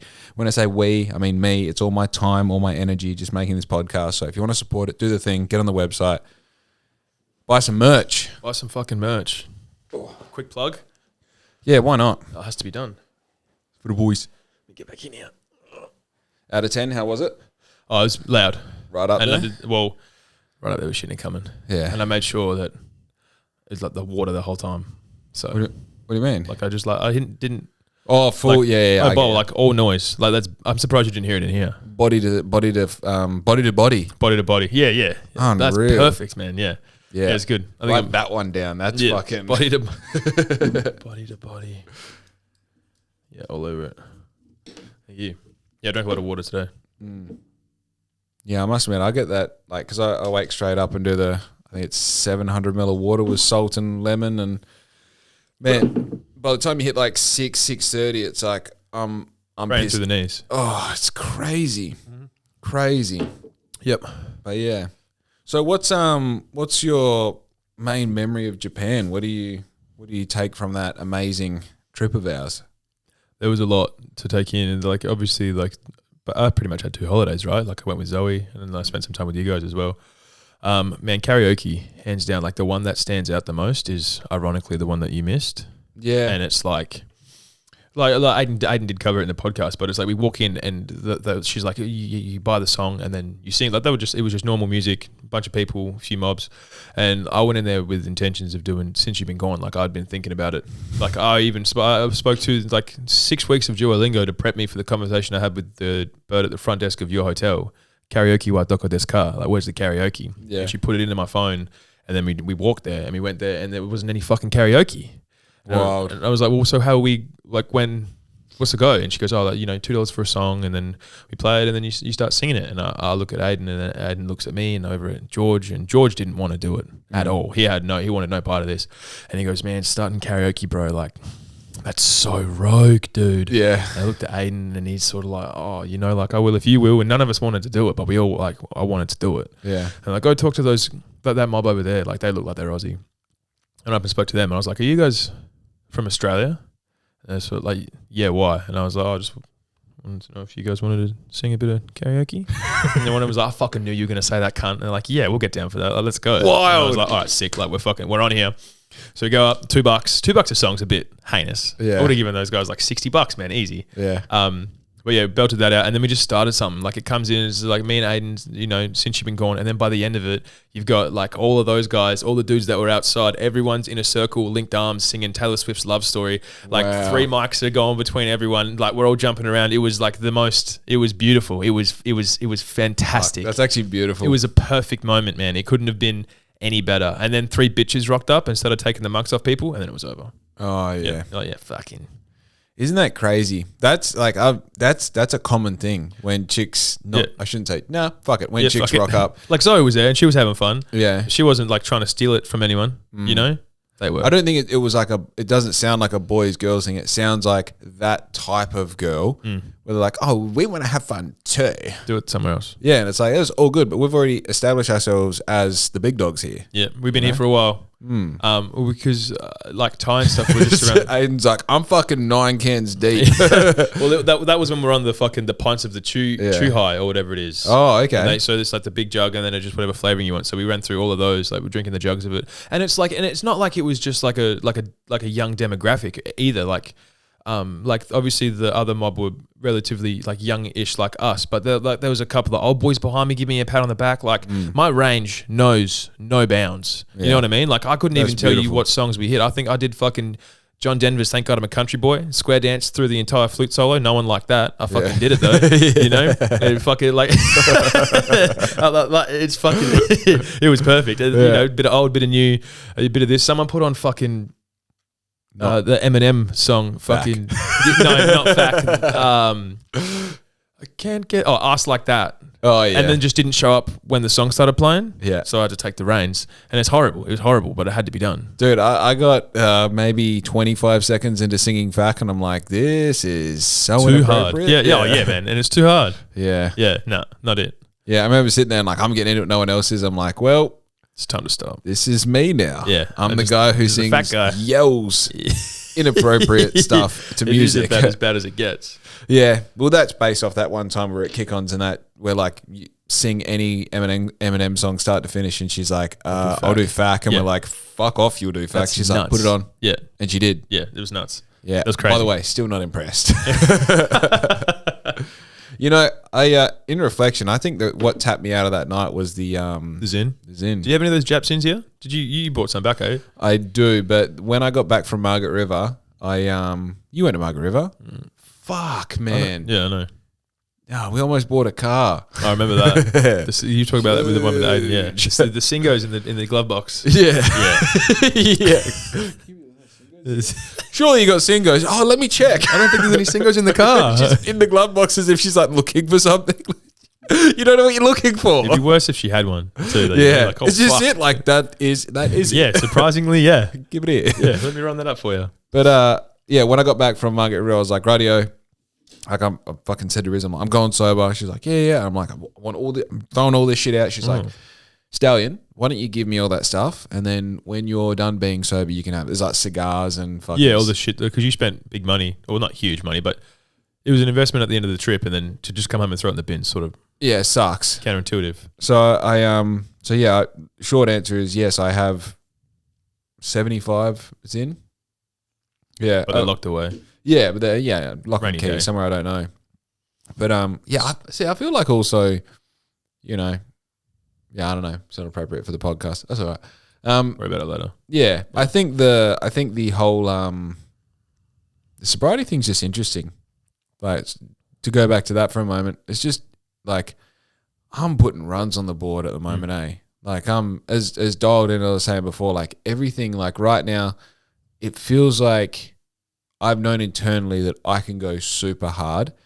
And you think because you're managing that while also going through these highs and lows of withdrawals, and because that's what being a consistent narcotic user is consistently like working with and against withdrawals. Yeah. Whether it's nicotine, whether it's coffee, whether it's alcohol, like you withdraw from alcohol for like 3 days after you stop drinking it. You're like, oh yeah, I'm over the hangover. I'm all good now. Like I went for a run and I'm drinking water. It's like, your baseline is still lower than what it should be. Yeah.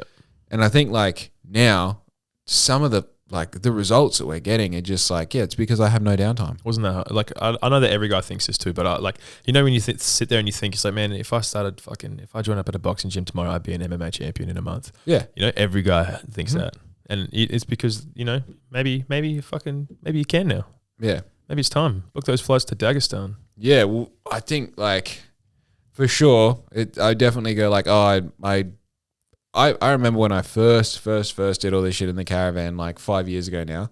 There was this like, because I was learning everything off YouTube. I still learn a lot off YouTube, but I was learning everything off YouTube. And there was this like one like Indian or Pakistani dude, and he's like, and if you're on the, no, you're going to put yourself back. Yeah. I remember being like, this cunt doesn't know. Yeah, he's right. I'm different. He's right.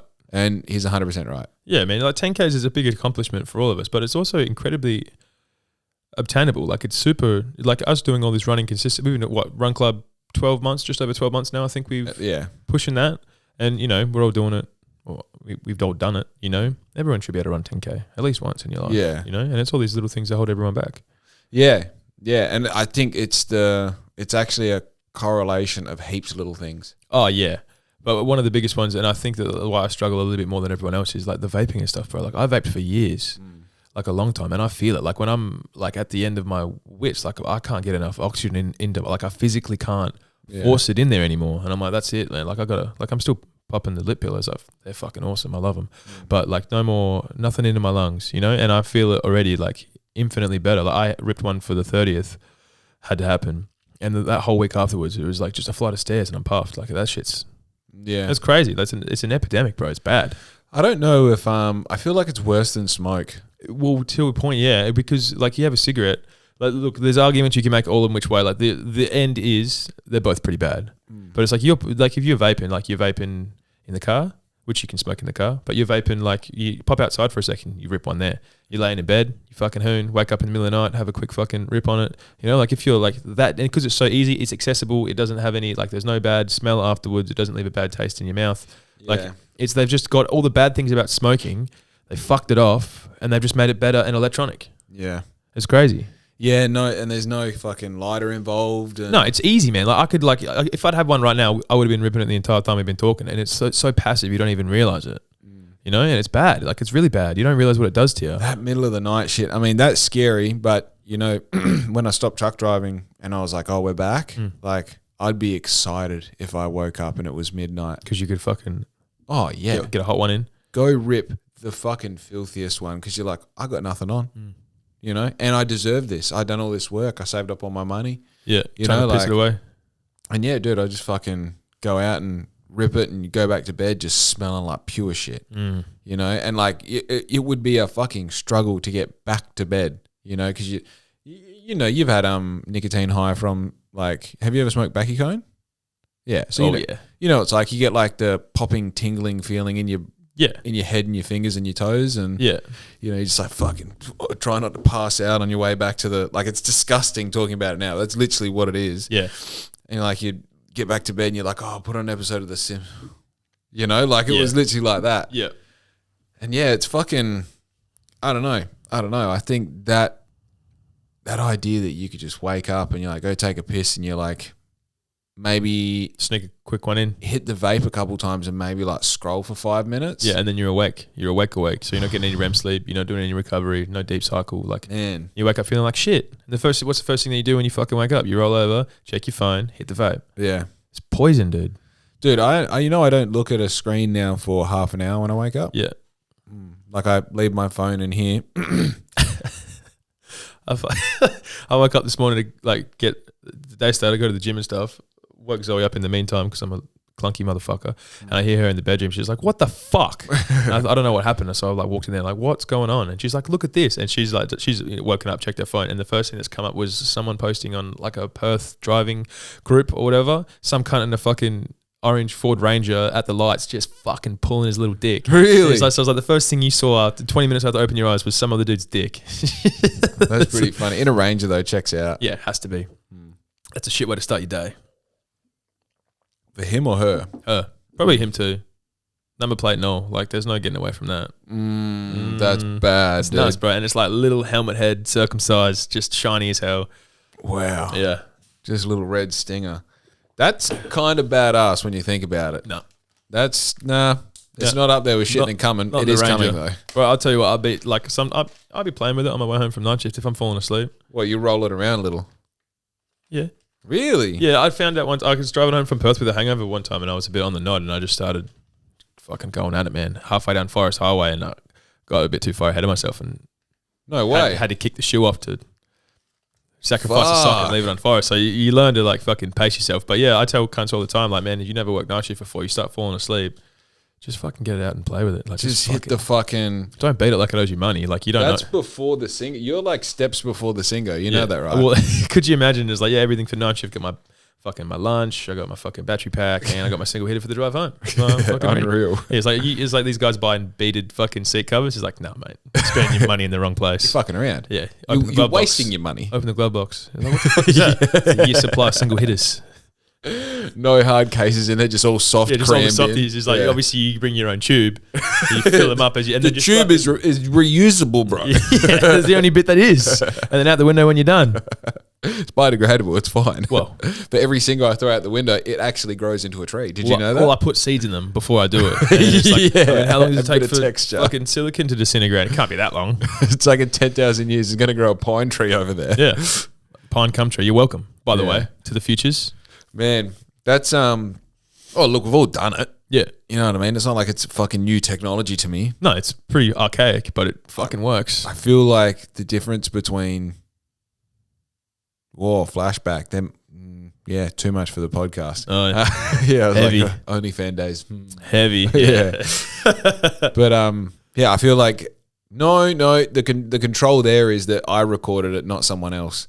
Yeah. Yeah, no, it's like that's your volition. Like, imagine you wake up and you just see someone else is taking a photo of you beating your dick at the lights. You're like, oh, fucking. Brother, at the lights, though. Yeah, like at a store. Like, what do you.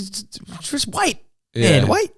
Yeah, because I used to do it, like I had the patrol, it was lifted, like no one was higher than me. And then I started buying little shit boxes for work and like everyone was higher than me. I wonder if anyone ever seen me fucking on the second I'll tell you one gear thing, stick. as a truck driver, I've seen some shit. What have you seen? I've seen roadhead, respectfully, as a engaged man, I never looked for too long. But the amount of girls that drive with their like dress or skirt or whatever pulled right up is really a lot of them. Yeah, right. A lot of them. Just a comfort thing, I suppose. I guess. Yeah. Privacy of your own car to a point. Like, who's going to see my legs? It's like fucking me. Is you hanging on the air horn like? Yeah. That's exactly right. But yeah, I don't know. Have you ever been flashed, like titty flashed in a car? No.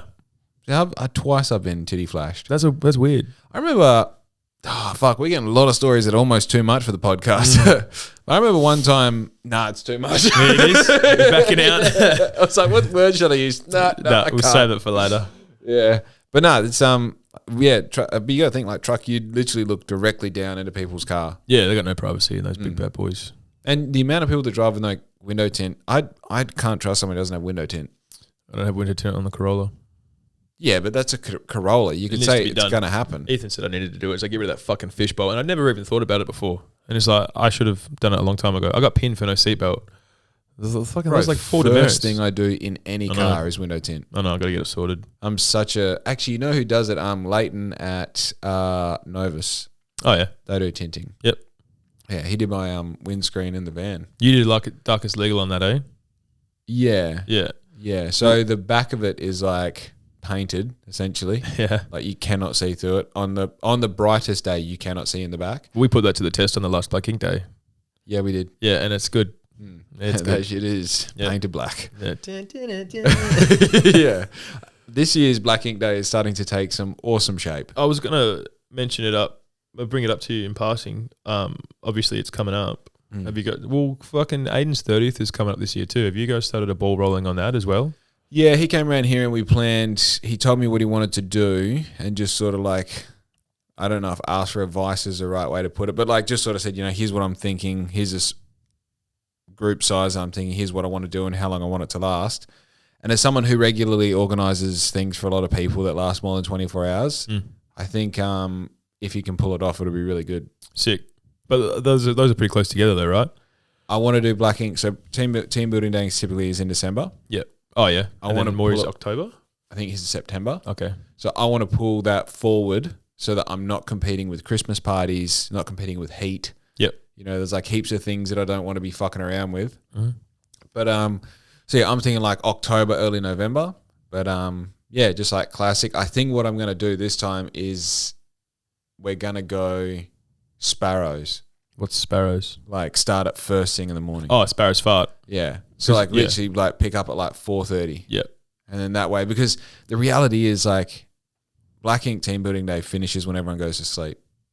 Like the next day is putrid. The next day is just getting home. Yeah. Shut the fuck up.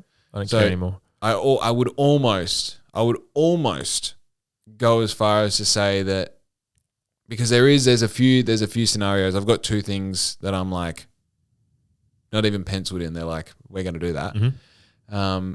I'd like to think that like instead of even staying somewhere and it being an overnight thing, I would almost like to get everyone in their own bed by like 6 a.m. Oh, home. Oh, but so just go all night and then it will go like for 24 hours starting at 4:30 in the morning. Right. Interesting. Yeah, but that scenario, the driver has to stay sober also, which has not been the case the past 3 years. You can't expect him to. It's hard. Oh, it'd be horrible to be the driver and stay sober. Yeah. But yeah, this year I've gone more of a memory-based thing rather than experience-based because I think that's the... New theme? Yeah. Cool. Dude, it's like the coolest project ever. Yeah, it's full. Are we 4 years? This is 4? 4. Yeah, 1, 2, 3. Oh, yeah, you're right. So what was... Oh, the first one was up. Second was down. Last one was up. This time we go inside. Oh, we're going inside. No fucking way. Inside what? But no, it's very cool. Yeah, cool. It's very cool. I think the one activity that I've got planned is you wouldn't guess it. There's no way you'd guess it. Oh, I look forward to it. A big day, 4:30. Yeah. I think it's going to be around the 2,000. It won't be any more expensive than $2,000 each. Yep. Yeah. So once I've got a date, which obviously lines up with everyone's schedule, because we've also got like the person thing, like who's doing it, what availability they have. So you got the core group, and then if we're adding anyone on, but obviously like you work shift, Connor work shift, Connor has to be added. Yeah, 100%. Has to go this year. I think we get 1 month where we link up. Well, that's not true actually, because my roster rolls on a 3-week cycle. So if he's 2 and 2, then I will line up with him 2 weeks every other month or some shit like that. I'm not doing the math right now, but yeah, eventually we do. But it's just as easy for me to take a weekend off. So whenever he's like, I'll bend for that. So yeah, we can also do it where it's like a fucking Thursday. Yeah, we're in that position. George owns his own business. I'm full time, kind of work shift. Fucking Maury, pretty much. I think we're all in a position in our careers where we can just shut the shop. Shit. Yeah.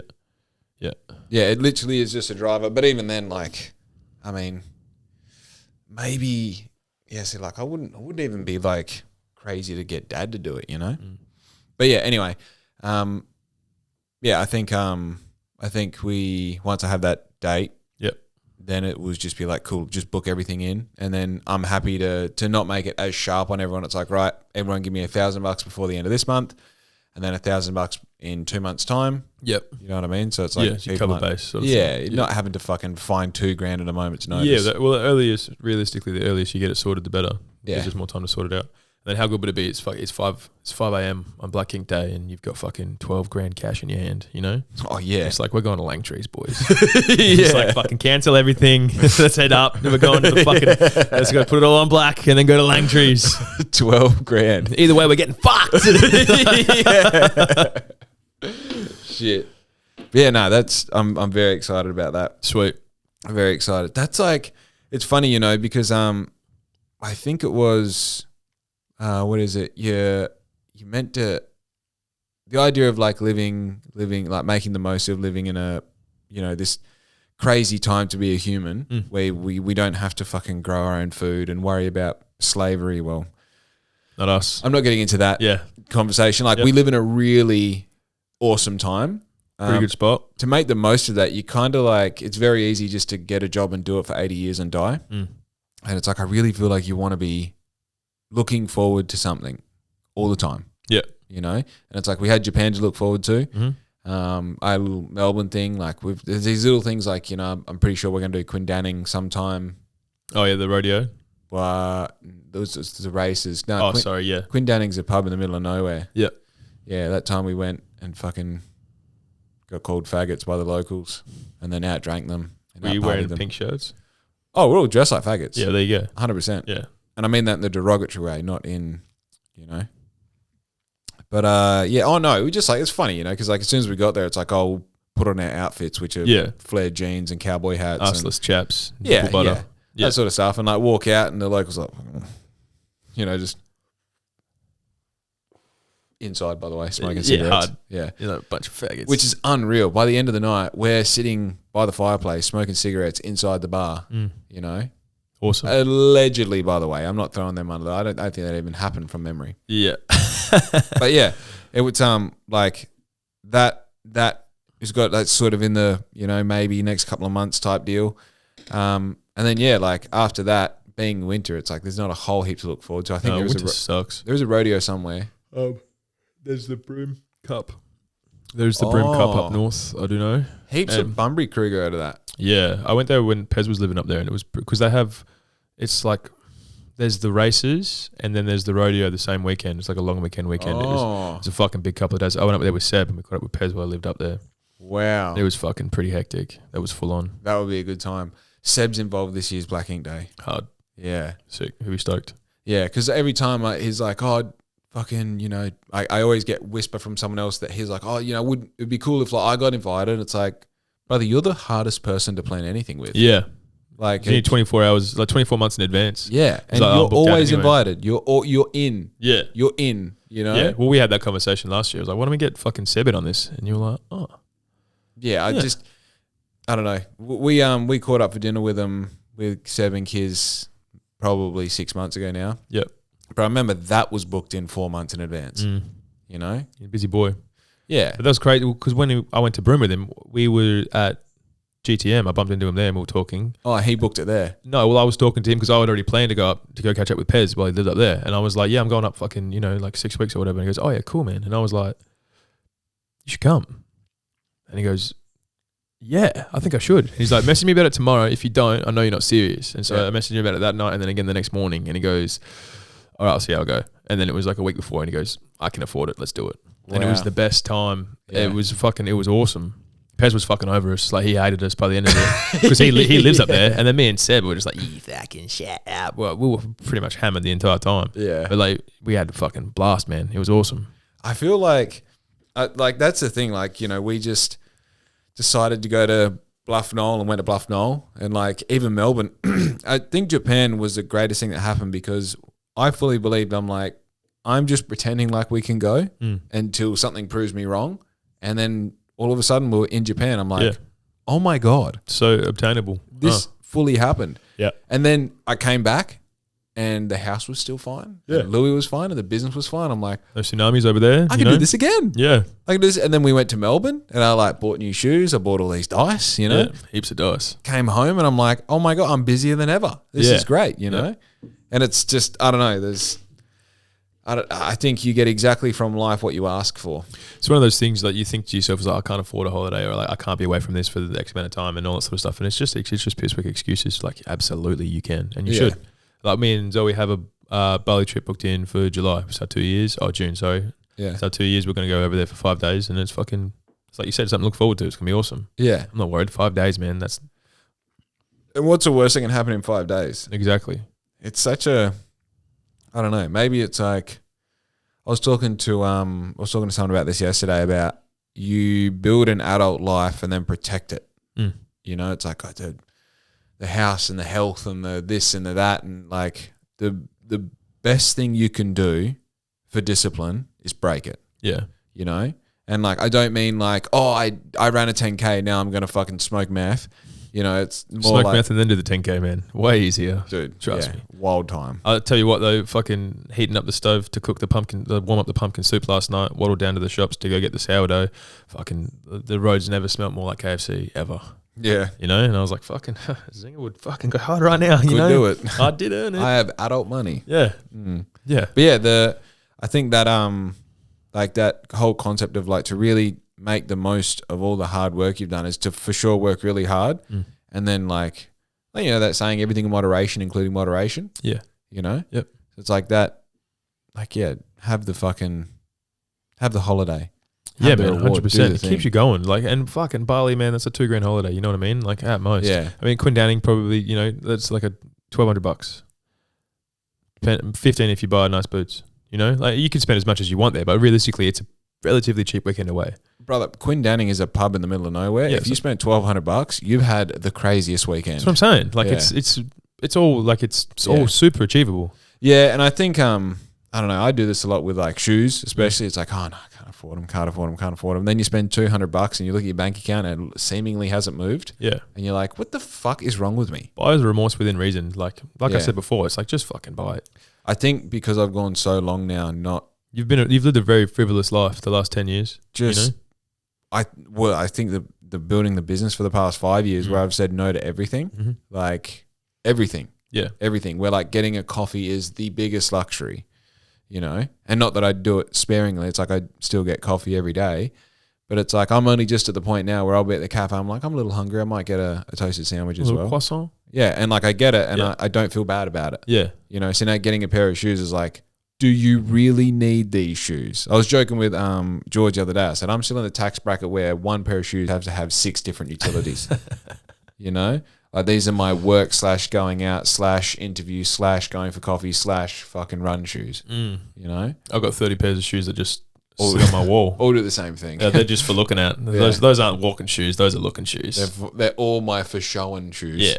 Yeah. Oh, flashing around the these are for blowing. Yeah, they're and they have been for blowing. The black and what are they? The black and blues. Yeah. Poor cunts, man. Those fucking poor hard shoes. Life. They've seen it all. Yeah. You been eating any whole onions lately? No, I stopped doing that. I haven't been drinking. I told you that. Oh, it goes hand in hand. Well, it was like a drinking trick that it was like one of those things. It's like I get hammered and I'd be like, oh man, I bet you don't think I could eat a whole onion, like a raw brown onion, and they'd be like, probably not. And I was like, fucking do it. I'll do it. Don't do that. And then I'd be like, oh, all right, here I go. I wake up the next morning and be like, what do I stink? And then they'll be like, you ate a raw onion. I'm like, again? Yeah, again. I'm like, stop doing that, man. Don't let me take him to the party then. No, it was like, I was just raiding someone's pantry. Like, you got any brown onions? Everyone's got a brown onion. It's like, fucking watch this. They're like, that's 4 weeks old. You're like, it's eaten. It's soft, real soft. Yeah, no. But apparently the juices in, like onion juice is good for naturally boosting test levels. So maybe I should get back on it. Man, those preconception vitamins I'm on, they are good for boosting. Well, what's in it? Is it just celery, salt, and zinc, or what? No, it's like a list. Oh, it's heaps of shit. I'm fucking growing chest hair and shit. Oh, you're the man. Yeah. Beard's looking a little more full than usual. I didn't notice it before. I didn't want to say anything. Oh, shit. Fuck, that was funny in Japan. I love the way they cut in that stripe down the center. So, thanks, man. Yeah, thanks, Why don't dickhead. you fucking pick on someone else. The thin bootstrap around here too. It's like you're wearing a bike helmet all the time. You're like, what have you fucking done to me? That's so funny. They got rid of all the like fluff, which is a very Asian thing to do, is leave in that fuck all beard. But also it's like, don't cut it off either. Yeah, that's funny. You know, fucking paint good. a bit on for me. Be a bro. And they're like, no. We it's you have a pencil line the whole way down. It would have been like $4 million, yeah. Amazing though. It's like when I came back, I said to the Asian dudes that do my they're Filipino, I think, or Vietnamese. I don't know. Asian works. Yeah, they're not Australian, and I can tell by their accents. And I was like, I think maybe just we'll keep it nice and thin. He's like, no. We'll bring it back up. Oh for you. yeah, and nice. I was like, oh good, thank you. Yeah, different. Yeah, I thought I was making a decision. But, turns out I wasn't. Yeah, he'll tell you what you want, mate. Don't you fucking worry about that. Dude, I went in there on Saturday. So did I tell you I've been doing these MC jobs? Yeah, well, you did the one in Cowtown the other week. So I did that.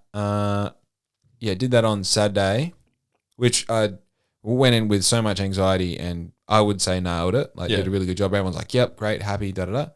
And then got called back to do the after party for Sue Chapman's campaign, which was, I went in too confident and also tired. And it was the same day that we did Bluff Knoll, drove 4 hours, came home, had a 20,000 calorie meal, went to sleep for 3 hours, woke up, picked what I was going to wear in a rush, looked great, and then went.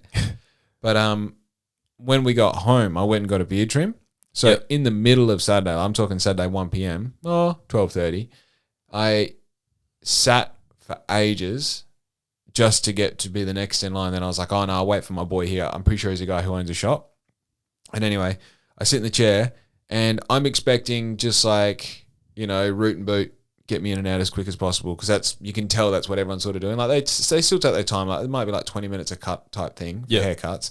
I'm like, this is the quickest beard trim. Like he still gave me the full service he would give me on like a Monday morning when no one's there and he's got the time to do it. Like I'm talking beard trim, face massage. Hot towel. They don't do hot towel in there. No? It's the one thing I wish they did do. I'm on the fence about it. Sometimes it's nice, but other times it's like, get your fucking steamed rag the fuck off my neck, Oh, yeah, don't. It needs to be on there for like... It's quick. 20 seconds, Yeah. Yeah, if I'm laying there and I start to feel it go cold, it's too long. Yeah, you fucked up. Dude, I would... My beard trims are purely therapeutic. Because there's nothing you can't do at home, right? Oh, yeah, easily. I should start doing it. It's also like very much just like follow the line, Yeah. a 1 down, a 4 up, and it's done. Yeah. Like that is a whole thing. Like it's literally a 2-minute routine. And I go in there, I tip him every time. I pay more than what it's worth. Like we're talking 40, 50, depending on the day, for 20 minutes of just not being able to think of anything. And I think he knows, because I just go in there and like as soon as I sit in the chair, I shut my eyes and he like puts my head back. Does your thing. But I got a beard trim in Melbourne, and that dude there, he like kind of grabbed my forehead and like pulled it back, and like this dude here, they softly touch your head and then gently pull you back onto the thing. They It's like just guide you. instead of force everything you. is nice, man. Yeah. Yeah. Yeah. It's fucking, I don't know. Even I'm listening to this parenting, pop culture parenting podcast. Getting in early, eh? Man, it's interesting. It's these two bloody soft-spoken dudes from Melbourne. One of them is a what do you call it, like a therapist, I guess, and the other one is just like a dad. And they focus on movies, and then off the movie they will use scenes and like examples to highlight the points that they're making. And like you just hear, like I listened to the one about Fight Club. It talks about how Fight Club sort of puts this idea up on a pedestal that men are strong and they solve their problems with violence and they hide away from feelings, and the fact that Tyler Durden was every part of Edward Norton's character that he couldn't be. Just the narrator. Yeah. Yeah.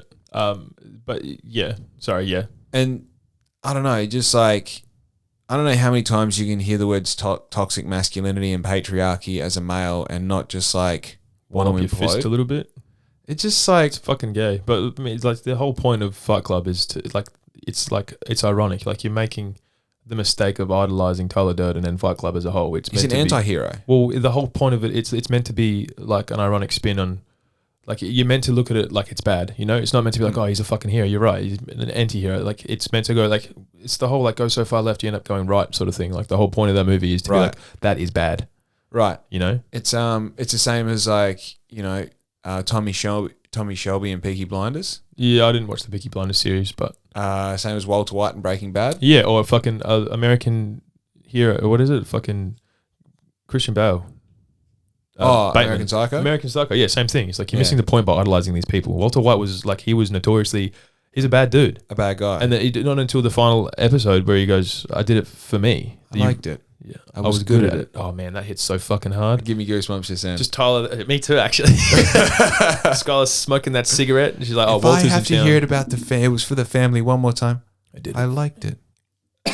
Dude, you know when I was good at it. Oh, this is relevant, dude. What? I was going to post my fucking 16.5K. I have the fucking meme screen saved. I was going to do a carousel where it was 16.5 over the picture of me running, those cool pictures I've been getting. And then the next screen was going to be, I did it for me. I liked it. I was good at Perfect. it. Oh my God. I was like, that's the most fucking cuck shit ever though. I can't do it. See, even the photo that I took when I uploaded it, it's like I just put the phone up against the tree, timer on my watch, just real quick, and I was like, I'm not even looking at it. Like, I just want to go sit in the car because it's ice fucking cold. And I got in there, I looked at it afterwards, and you can choose to do like the photo or the route. I was like, I took the photo, I posted the fucking photo, but I wish I took a better one. You know what I mean? You know what you do? What you can do is while your music's on, you go camera, video, 0.5. So you're in this. Yeah. Start the thing and then just like hit like so 4 or 5 different angles. Yeah. And then after the run, you can just go and get the screen grab, whatever you want. So that's what I'm doing. So that's why I've got like these. Did George teach you that? Fuck no, I taught George that. You sure?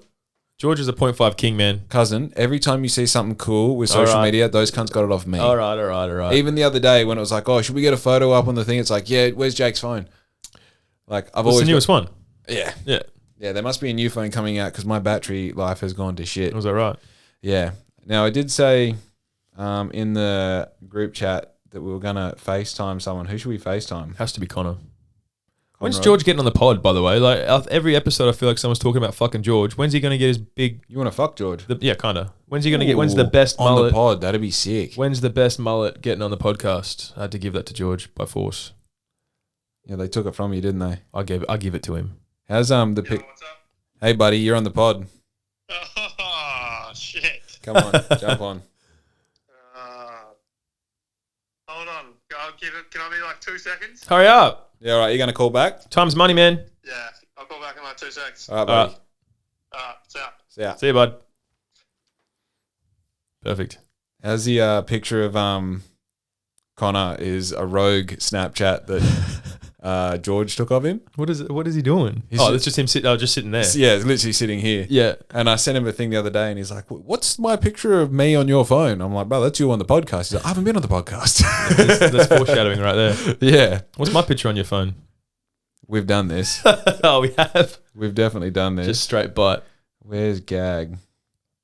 You know, George's picture on my phone is him pushing the lawnmower wearing his Ariat stock whip in his belt. Fucking... Yeah. Business. Yeah. Unreal, eh? Yeah. You can tell that dude fucking... Fucks hard.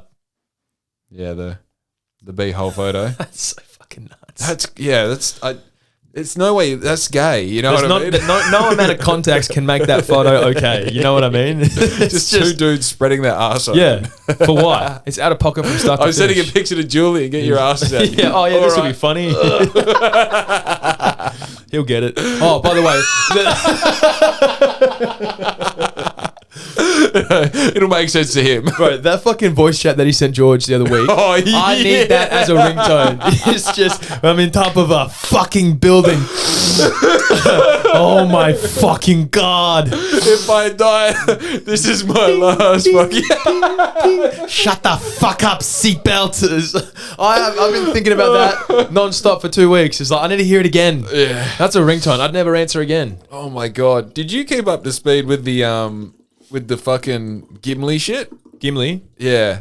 Where, like Gimli from Lord of the Rings? Yeah, so we're on the we had just got to Melbourne, I think, and he said, I don't even know how we were talking. Oh no, that's all right. Connor called Gimli. You let it ring out, didn't you?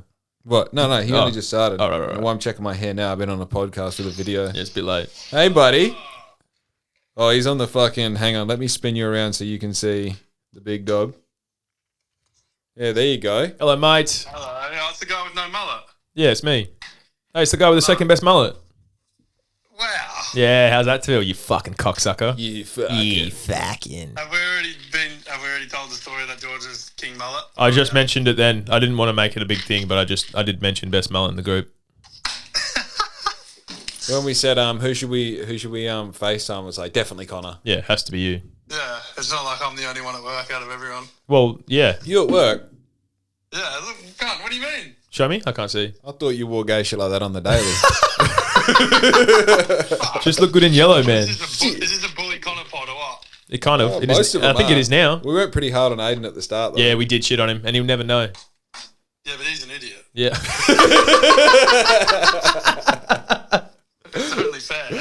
I think no, because we were saying he's like the one person guaranteed to not fucking listen to the podcast. Yeah, but he's been on two of them. Yeah, But to assume that everyone listened to his as well, though, that in his own ignorance. yeah. How's That's his opening line with girls. I've been on a pod twice. I've been on 2. Oh, do you reckon he probably does pull that? Do you reckon? Yeah, I reckon. He Unreal. goes, I'm hell sophisticated. Yeah, nah. Look, I have been on a couple podcasts.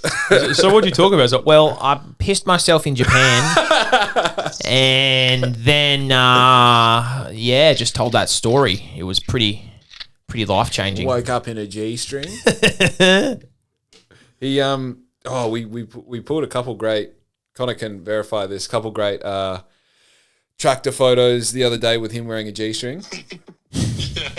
Man, I wanted him to come out when those two people were coming around on the bikes. Oh my god, dude! I'm surprised that he did the G string over the bloody shorts. Once we got to the summit, it's like be a man and fucking put the take it G string off. on. Yeah, get it out. Get it all off. And why did he not just do the walk in the G string? I mean, Pretty cold. Rose, but Dude, he's the guy in our group that wears a G string at every event. Like, it's weird that you don't have it on. yeah. To be fair, it was a Japanese, extremely small G string as well. Where was Gage on Saturday, just quietly? Working. Work. Just Oh, yeah. was it work? What are you doing right now? Just quietly? Yeah, fuck up. How's what's Gage got Monday? me some dice? Hectic. Yeah. It's the same ones. Wait, isn't that the one you got him? Nah, so these are a different set of dice, but they're from the same place. These cost $3. One dice. Nah, I got the full set. Oh, hectic. Yeah. Timu, baby.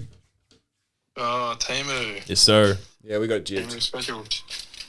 So we just paid a fortune. Nice. Pretty Yeah, it's much. all right. I didn't tell you guys, but I actually marked them up as well. I only paid 35.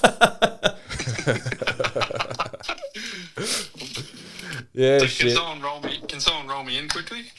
What, you want to roll on the pod? FaceTime, yeah. Hang on, I'll get my set of dice. I'll give you the Gage. The good dice. How are you, handsome? Good yourself. Oh, look at that mo coming in. Oh, you Yeah, can't even it's see that. me. Look at that, bro. I'm green with jealous envy. I can't grow facial hair like that. What have we been talking about? What have we been talking about? All sorts. Did a bit of this. Oh, Is that right up? Yeah. pretty much everything that we've started to discuss is always looped back to me running 10 kilometers yesterday. On the the bunyip track. No, it wasn't a 10 bunyip track. It was just I did that on the road. The bunyip track's fucking. That's a special after night shift sort of thing. Bunyip track's got me fucked. I'm convinced you're putting your watch on the kangaroo. No, hand to God, man. I did that all by myself, but it fucked me. I went for one the other day. It's dirt. It doesn't make sense. Yeah, a lot of downhills, real fast. You just roly-poly down. Pretty much. the guy that I run with, man, he isn't waiting for me. You know what I mean? Like that kind of leave me in the dirt for sure. I was like, it's dark out here, man. This is fucked. All right. Jake's rolling for you. Good. Oh, you got a couple threes. Fuck. Oh my god! Holy fuck! Oh my god! There's too many dice to begin with. Take one of the threes out. All right, so you've got 4 3s, a 1 and a 2. Oh, bro. This is with 6 dice, by the way. Let's see it. Oh my god, you got a 3 and a 1. Oh, perfect game. Are you going for it? Yeah, you have to. Oh, no way. No, you got a 4. Ah, you fucking suck. Yeah, you shit. You fucking suck, bro. Technically, I got 5 3s. Yeah, you did. Yeah, well. You got, to be fair, you got 5 3s and then the 6th dice was a 4. So you actually, that is a perfect game. Yeah, you rolled a perfect game on the pod. Yeah, well. Never been That's done. Some can't stop it and some can't stone. Yeah, I guess you got it, eh? I'm going to, because I've added in the new dice, I'm going to take away one of the white dice. Mm-hmm. And this is now my set. I'm going to roll for me and then you want to roll? Yeah, Yeah. naturally. All right, off to a average start. It's not looking good. It's not going to beat 0. No, you're right. Fuck. 4, 5, 6. Are you kidding me? This guy sucks. I was born in the dark. Yeah, it's 10, 12, 13. God damn it. I'll swap you. Thinking back on it. Oh, nice catch. Thinking back on it, I think I know why these came up on my algorithm for Temu. Why? Don't be mad. It's because Can we talk about how bad my algorithm is now? Oh, you getting heaps of gay shit? So much. Yeah, dude, you're welcome. I got a 1. How's that post my search page? Hang on, it's making so much sound. Let me just finish this up. I'll be quick. Yeah. What did Connor get? 4. 0. Yeah, that's so fucked up.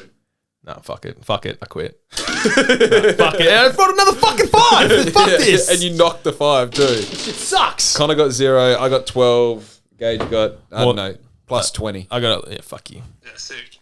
Yeah, the reason I think that those dice come up on Temu is because I was on Temu looking for loaded dice. Really? Yeah, I remember now. I was like, oh man, I wish I could roll 3s all the time. I was like, oh, I can. I was trying to find loaded dice. These exist. Yeah. Yeah, you got a deck of cards where it's got like fucking an unproportional amount of aces in They're it. all the ace of spades. Yeah. It's 52 aces of spades. It's like, what have you got? It's like, no, you first. How's we played, is it Shithead Connor? Yeah, camping. Yeah, played Shithead We camping the gotta other talk night. about that. We Yeah. gotta talk about that. Dude, it's nuts. My, like, I got perfect cards. I got perfect cards in every... I got perfect cards on the shuffle, I got perfect cards off the deck, and I got perfect hidden cards. And then the next round, Riz essentially got not as perfect, but like a perfect thing again. That's like, Aiden's game, right? Shithead? Yeah. I need to get the memory to be jogged on how to play that. a normal game has a set of rules, and then Shithead has like 3 sets of rules. Yeah. It's fucking ridiculous. Oh yeah, but if you've still got cards, you've got to pick them up off the deck. Yeah. And Yeah. no, 7 has to go lower, but 3 is worth the most. And Yeah. it's like, okay, There's a lot to take in. Yeah. I You're remember making it up as you go. I get we were it. trying to play it the last Black King Day, and I'm looking at it cross-eyed like. Yeah. And the 7s are lower. It was hard. What was that, Connor? It is Aiden's game and you smoked him 3 times. Oh yeah, dude. Nothing I don't better. even know what the rules are. Winning's winning. That's so true though. When you're trying to learn it, and they're like, okay, so 3 is that can 3 be resets anything. the count. Okay. Yeah, but should we wait? Quick, should we dust up? And you're like, yeah. And then 45 minutes later, like, oh fuck, should we go back to playing Shithead? Yeah. What was 3 doing again? Fuck. It's like 3 decks of cards as well. Oh my god. It's too much. Yeah. All right, Connor. It's been good. It's been real. Yeah. I got a perfect roll, so I think I'm the best. Yeah, go back to work, you fucking. Guest ever. Fucking. All right, bud. Catch See you, up. buddy. Love you, Sam. Love you too. See ya. Bless him. That's unreal. I cannot believe if I didn't add that other dice in. Perfect game. Yeah. Fuck that guy, man. Shit's loaded. I like your little knapsack. Thanks for this too, by the way. Yeah, I was like, when I saw it was still here, I was like, fuck, he doesn't love it the same No, way I do. it's not the way I didn't appreciate it. It's just I forgot it. So It doesn't. Oh, it does have a belt clip. yeah, actually, but it's not. The issue is you can't fit 5 dice in it. You can't fit 5 Big dice in it. I need to get little dice. Can you fit 5 standard size dice in there? By all means, try. I think it's too narrow. Is the issue. I think I tried to put all those ones that you got for me in there, and it just didn't work. You can't even fit 12 dice in it. This is shit. Yeah, fucking, this sucks, dude.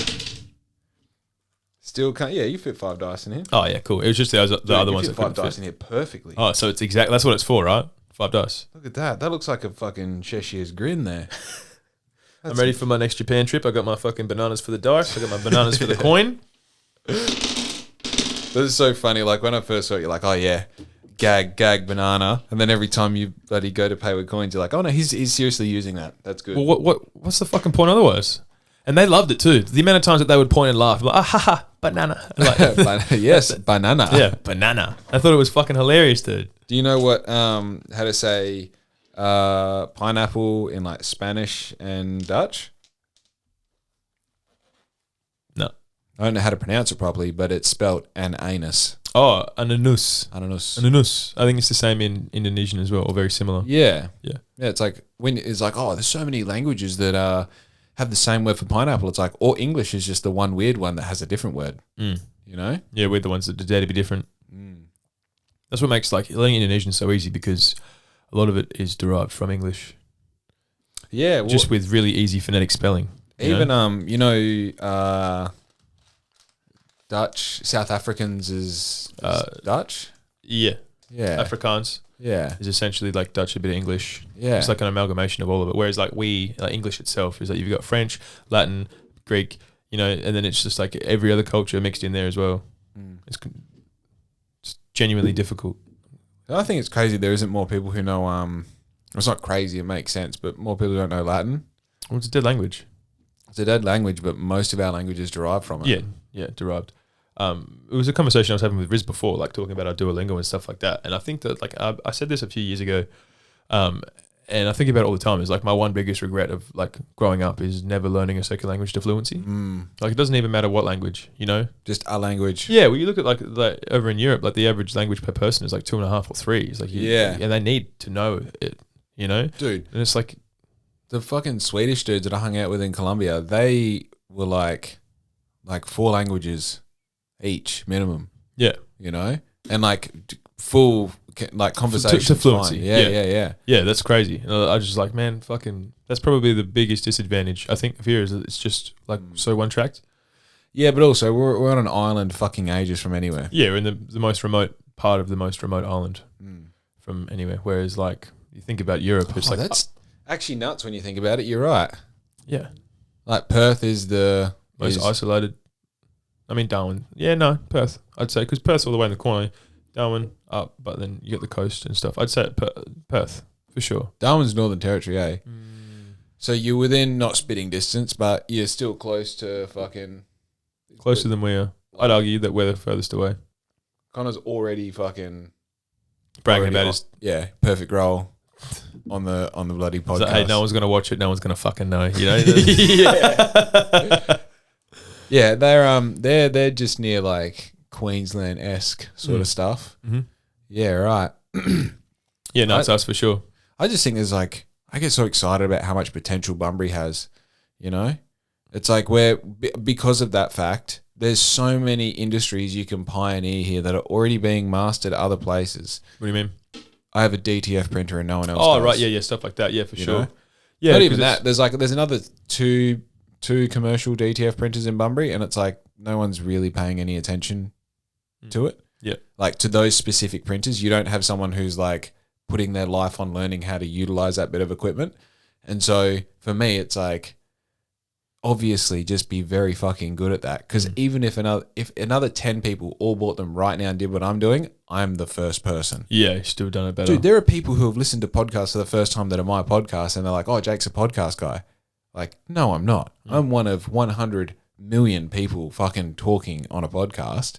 But because I'm your first exposure to it, and it's like Bunbury is so ripe for first exposure to so many things that like, dude, just pick something that hasn't been done. I remember telling Dad when there wasn't time zone here, like, open a time zone. Yeah. Open a time zone. Because it doesn't matter if some knockoff time zone parks up next door to you and opens, you will still be the time zone. And that shit prints money, man. Like realistically. Even when it gets quiet, they're still making money. We've spent a house deposit in there easily in the past 2 years. I think I remember last time we checked, I had more tickets than you as well. We'd have to confirm that. I mean, it's rude, first of all, to say that without being able to confirm that on the podcast. And even if it is true. Pull it up. Who wants to? I mean, is it worth talking about? I think so. Yeah. Well, you never ask me what I'm doing for the rest of my afternoon. You're going to be working. I'm going to be down there, fucking earning tickets, mate. Yeah, fucking hoping that Willy the Wonka fucking machine breaks down. Yeah, we like fucking jump on the Despicable Me one. You know what's crazy? So That those memories are like, they're not on the same level as like Black Ink Team Building. oh no, they definitely are. Right up there. Bro, laser tag, peak, like with the fellas, time Nuts. zone. Yeah, it's the best fun you can have ever. Literally. Yeah. You know, and you like, you know, go across to Last Slice, have like 1.5 Long Island iced tea and just go back and like struggle to fucking like run. Yeah, but they're just we're heading back in, man. Like we're just don't show me the video. I've fucking done it already. Let me in. I know the rules. Yeah, we're going Don't back in run. there. I'm going to run, you know? Yeah. Yeah. I'm gonna sprint. I'm gonna slide tackle. Yeah, actually. How do you melee with these things? How's the fucking bowling? The bowling there sucks. Those balls are just at the right, like if you got a buzz on, They're shot put size, bro. Yeah, like, yeah, you could yeah. put those through a wall. dude, if you put a string on them, you could do that swing around thing and, you know. Hammer toss. Yeah, hammer toss. I like to call it private time, but yeah. Dylan's birthday's his 30th coming up, and they were talking about it, and he wants to do it at the workshop. And I just had the like brain blast, like thinking about how much fun that was, and I was like, oh fuck, I'll just it's like you said before, like find an untapped market and tap into it. I was like, I wonder if they do portable laser tag, and there's a mob in Perth that for $300 will send you 6 phases, Yeah. and then $30 for every extra phaser, and then like they just drop it off, you set it up, you can pay them to do it there, but you know you fucking set it up all yourself. The next day you just fucking give it back to them. Shit like Yeah. that prints money, bro. Like stump removal, we were talking about that the other week. Yeah. It's a fucking money printer. Yeah. You know what I mean? All you need is time, bit of effort. Dude, I think we definitely need to look into buying a few race cars amongst us boys. I already got one. So Derby cars. like, you want to do like rally? Yeah. What are you gonna buy? Oh, the biggest heap of shit we can buy. I'm not going for fastest out there. I'm going for the best time we can get with what we got. Yeah, well, I think that the fastest, let's go back a couple of years now, but the person that won with the fastest time, it was in a 2004 old style Suzuki Swift, which was all drive. They just removed the rear axle to make it front, or they removed the front to make it rear. Makes more sense. Yeah. Yeah, just something like that. You can get really good times in front wheel drive Mm. because they pull around the track. But of course, the advantage of having rear wheel drive is you can like push out of corners and yeah. I think the like long standing. Here's a pull. This is silly, but the long standing champion of the autocross locally is Humble Motorsport, and it's this one young dude, and he is just a weapon, and he drives an all drive old school Liberty. Yeah. Yeah, and it's just like you watch him go around the track, and he's visually so much quicker. Yeah. You know? Yeah. But the crazy thing is, like, I went out there in a Lancer. Yeah. Like, because I had that Black Ink sponsored.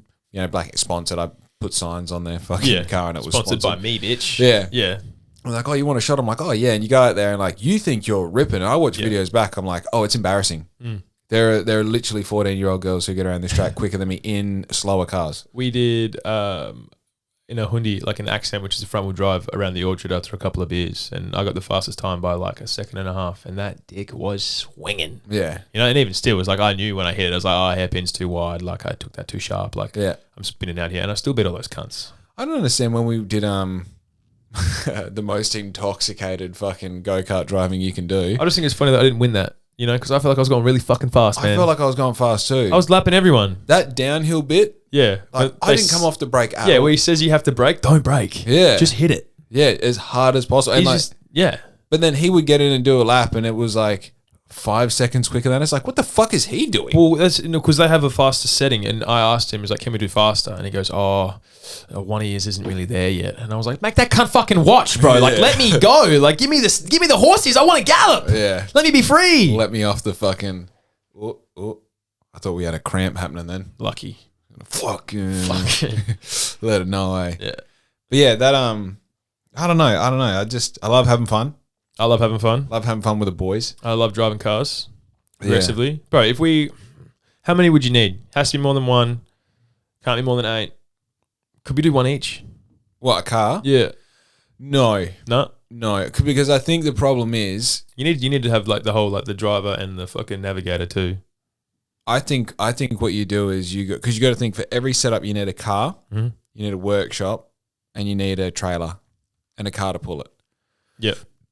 Car to pull it isn't a problem. I'm the only one who doesn't have a tow ball. Well, realistically, you could just, even though legally it wouldn't be street legal, you could just drive the car. Nah. By the time, because if you're going to get it half what you want, you literally rip everything out of the car except for the driving seat. Oh, you mean like comp sort of thing? Or are you talking about just getting a bunch of cars with the boys and fucking tearing up? Like, where are you going to go? Bush. Yeah, but like, do you actually know a physical location you could do that? Yeah, there'd be heaps. Well, every time I go take the 110 up for a rip, I always find like a rolled over car.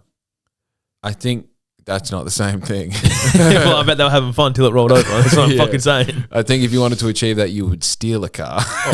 And then We can do that. I'm not against Don't have to worry about a trailer. Yeah. Yeah. Yeah, take it from said location to said bush and said roll it over. Light it on fire.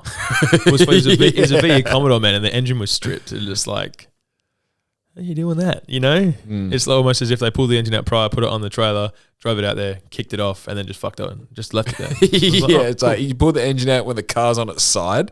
You know? It was actually on its roof like that. So at the bottom, right? Yeah. That's thinking. They put the bolts in upside down, so we had to flip it over. How many cars then do you think? I think in an ideal world, I think you would just have one car, and then every time there's a cost. I mean, I think the ideal scenario is you go, look, everyone put in $1,500, right? So you can buy a car and then have a bit of a kiddie, and then go, we'll do the tires on it, we'll do this, we'll do that. The problem with any of this though is like, there's always one person who puts in the same amount but doesn't get to drive it, or puts in the same amount and does all of the mechanical work. Yeah, so it's kind of which would be me. Oh yeah, dude. I cannot get oil under these nails now that I'm not biting them, but that's another story. Anyway, I think I don't know. I don't know. Maybe we all need 110s. Yeah, you do. If we did Black Ink Day and it ended with all of us ripping it on 110s, I'd be the happiest man in the world. Yeah. They're so much fun. They're awesome. Guaranteed broken bone. I can't say that won't happen. Happen to me. Guaranteed. Yep. Dude, even George having to go home halfway through Australia Day. What did he do? Because he had a spark in his eye. Oh, right, yeah. Yeah, and it started going rusty. Yep, not good. It was horrible. I can imagine. That's a bad time. Yeah, on Australia Day too. Like, and like, it wasn't mid-send. It was like, we had sent the night before and then the day before.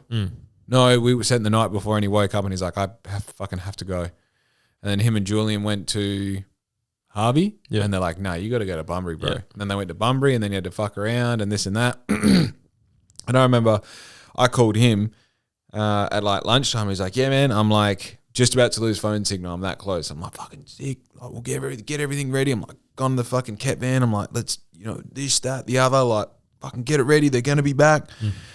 And then I like sat back and I'm like, I'm written off right now. It doesn't matter what he does. He can't catch up. Yeah, no. And then just skip to gripping onto that fucking bull bar hand in hand like, I think it's the outside.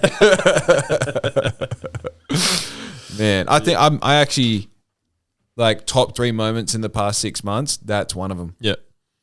Like with George, I should say. Like, obviously, Riz and I have had some good moments. Yeah, I guess. But no, like that just being so out of control, it's like it's almost beautiful, Poetic. Yeah. Anyway, I'm busting for a piss, dude. All right, you want to wrap this up? Oh, well, we got 2 hours in the bag. That's not bad. It was when you spoke about the Swedish guys before, I was like, when were you talking about that on this podcast 2 hours ago? Crazy. Swedish. Time flies. All right, dude. Anything you want to promote, say, tell the world? Our autocross coming soon. Oh, shit. Be good to your mum because we're out.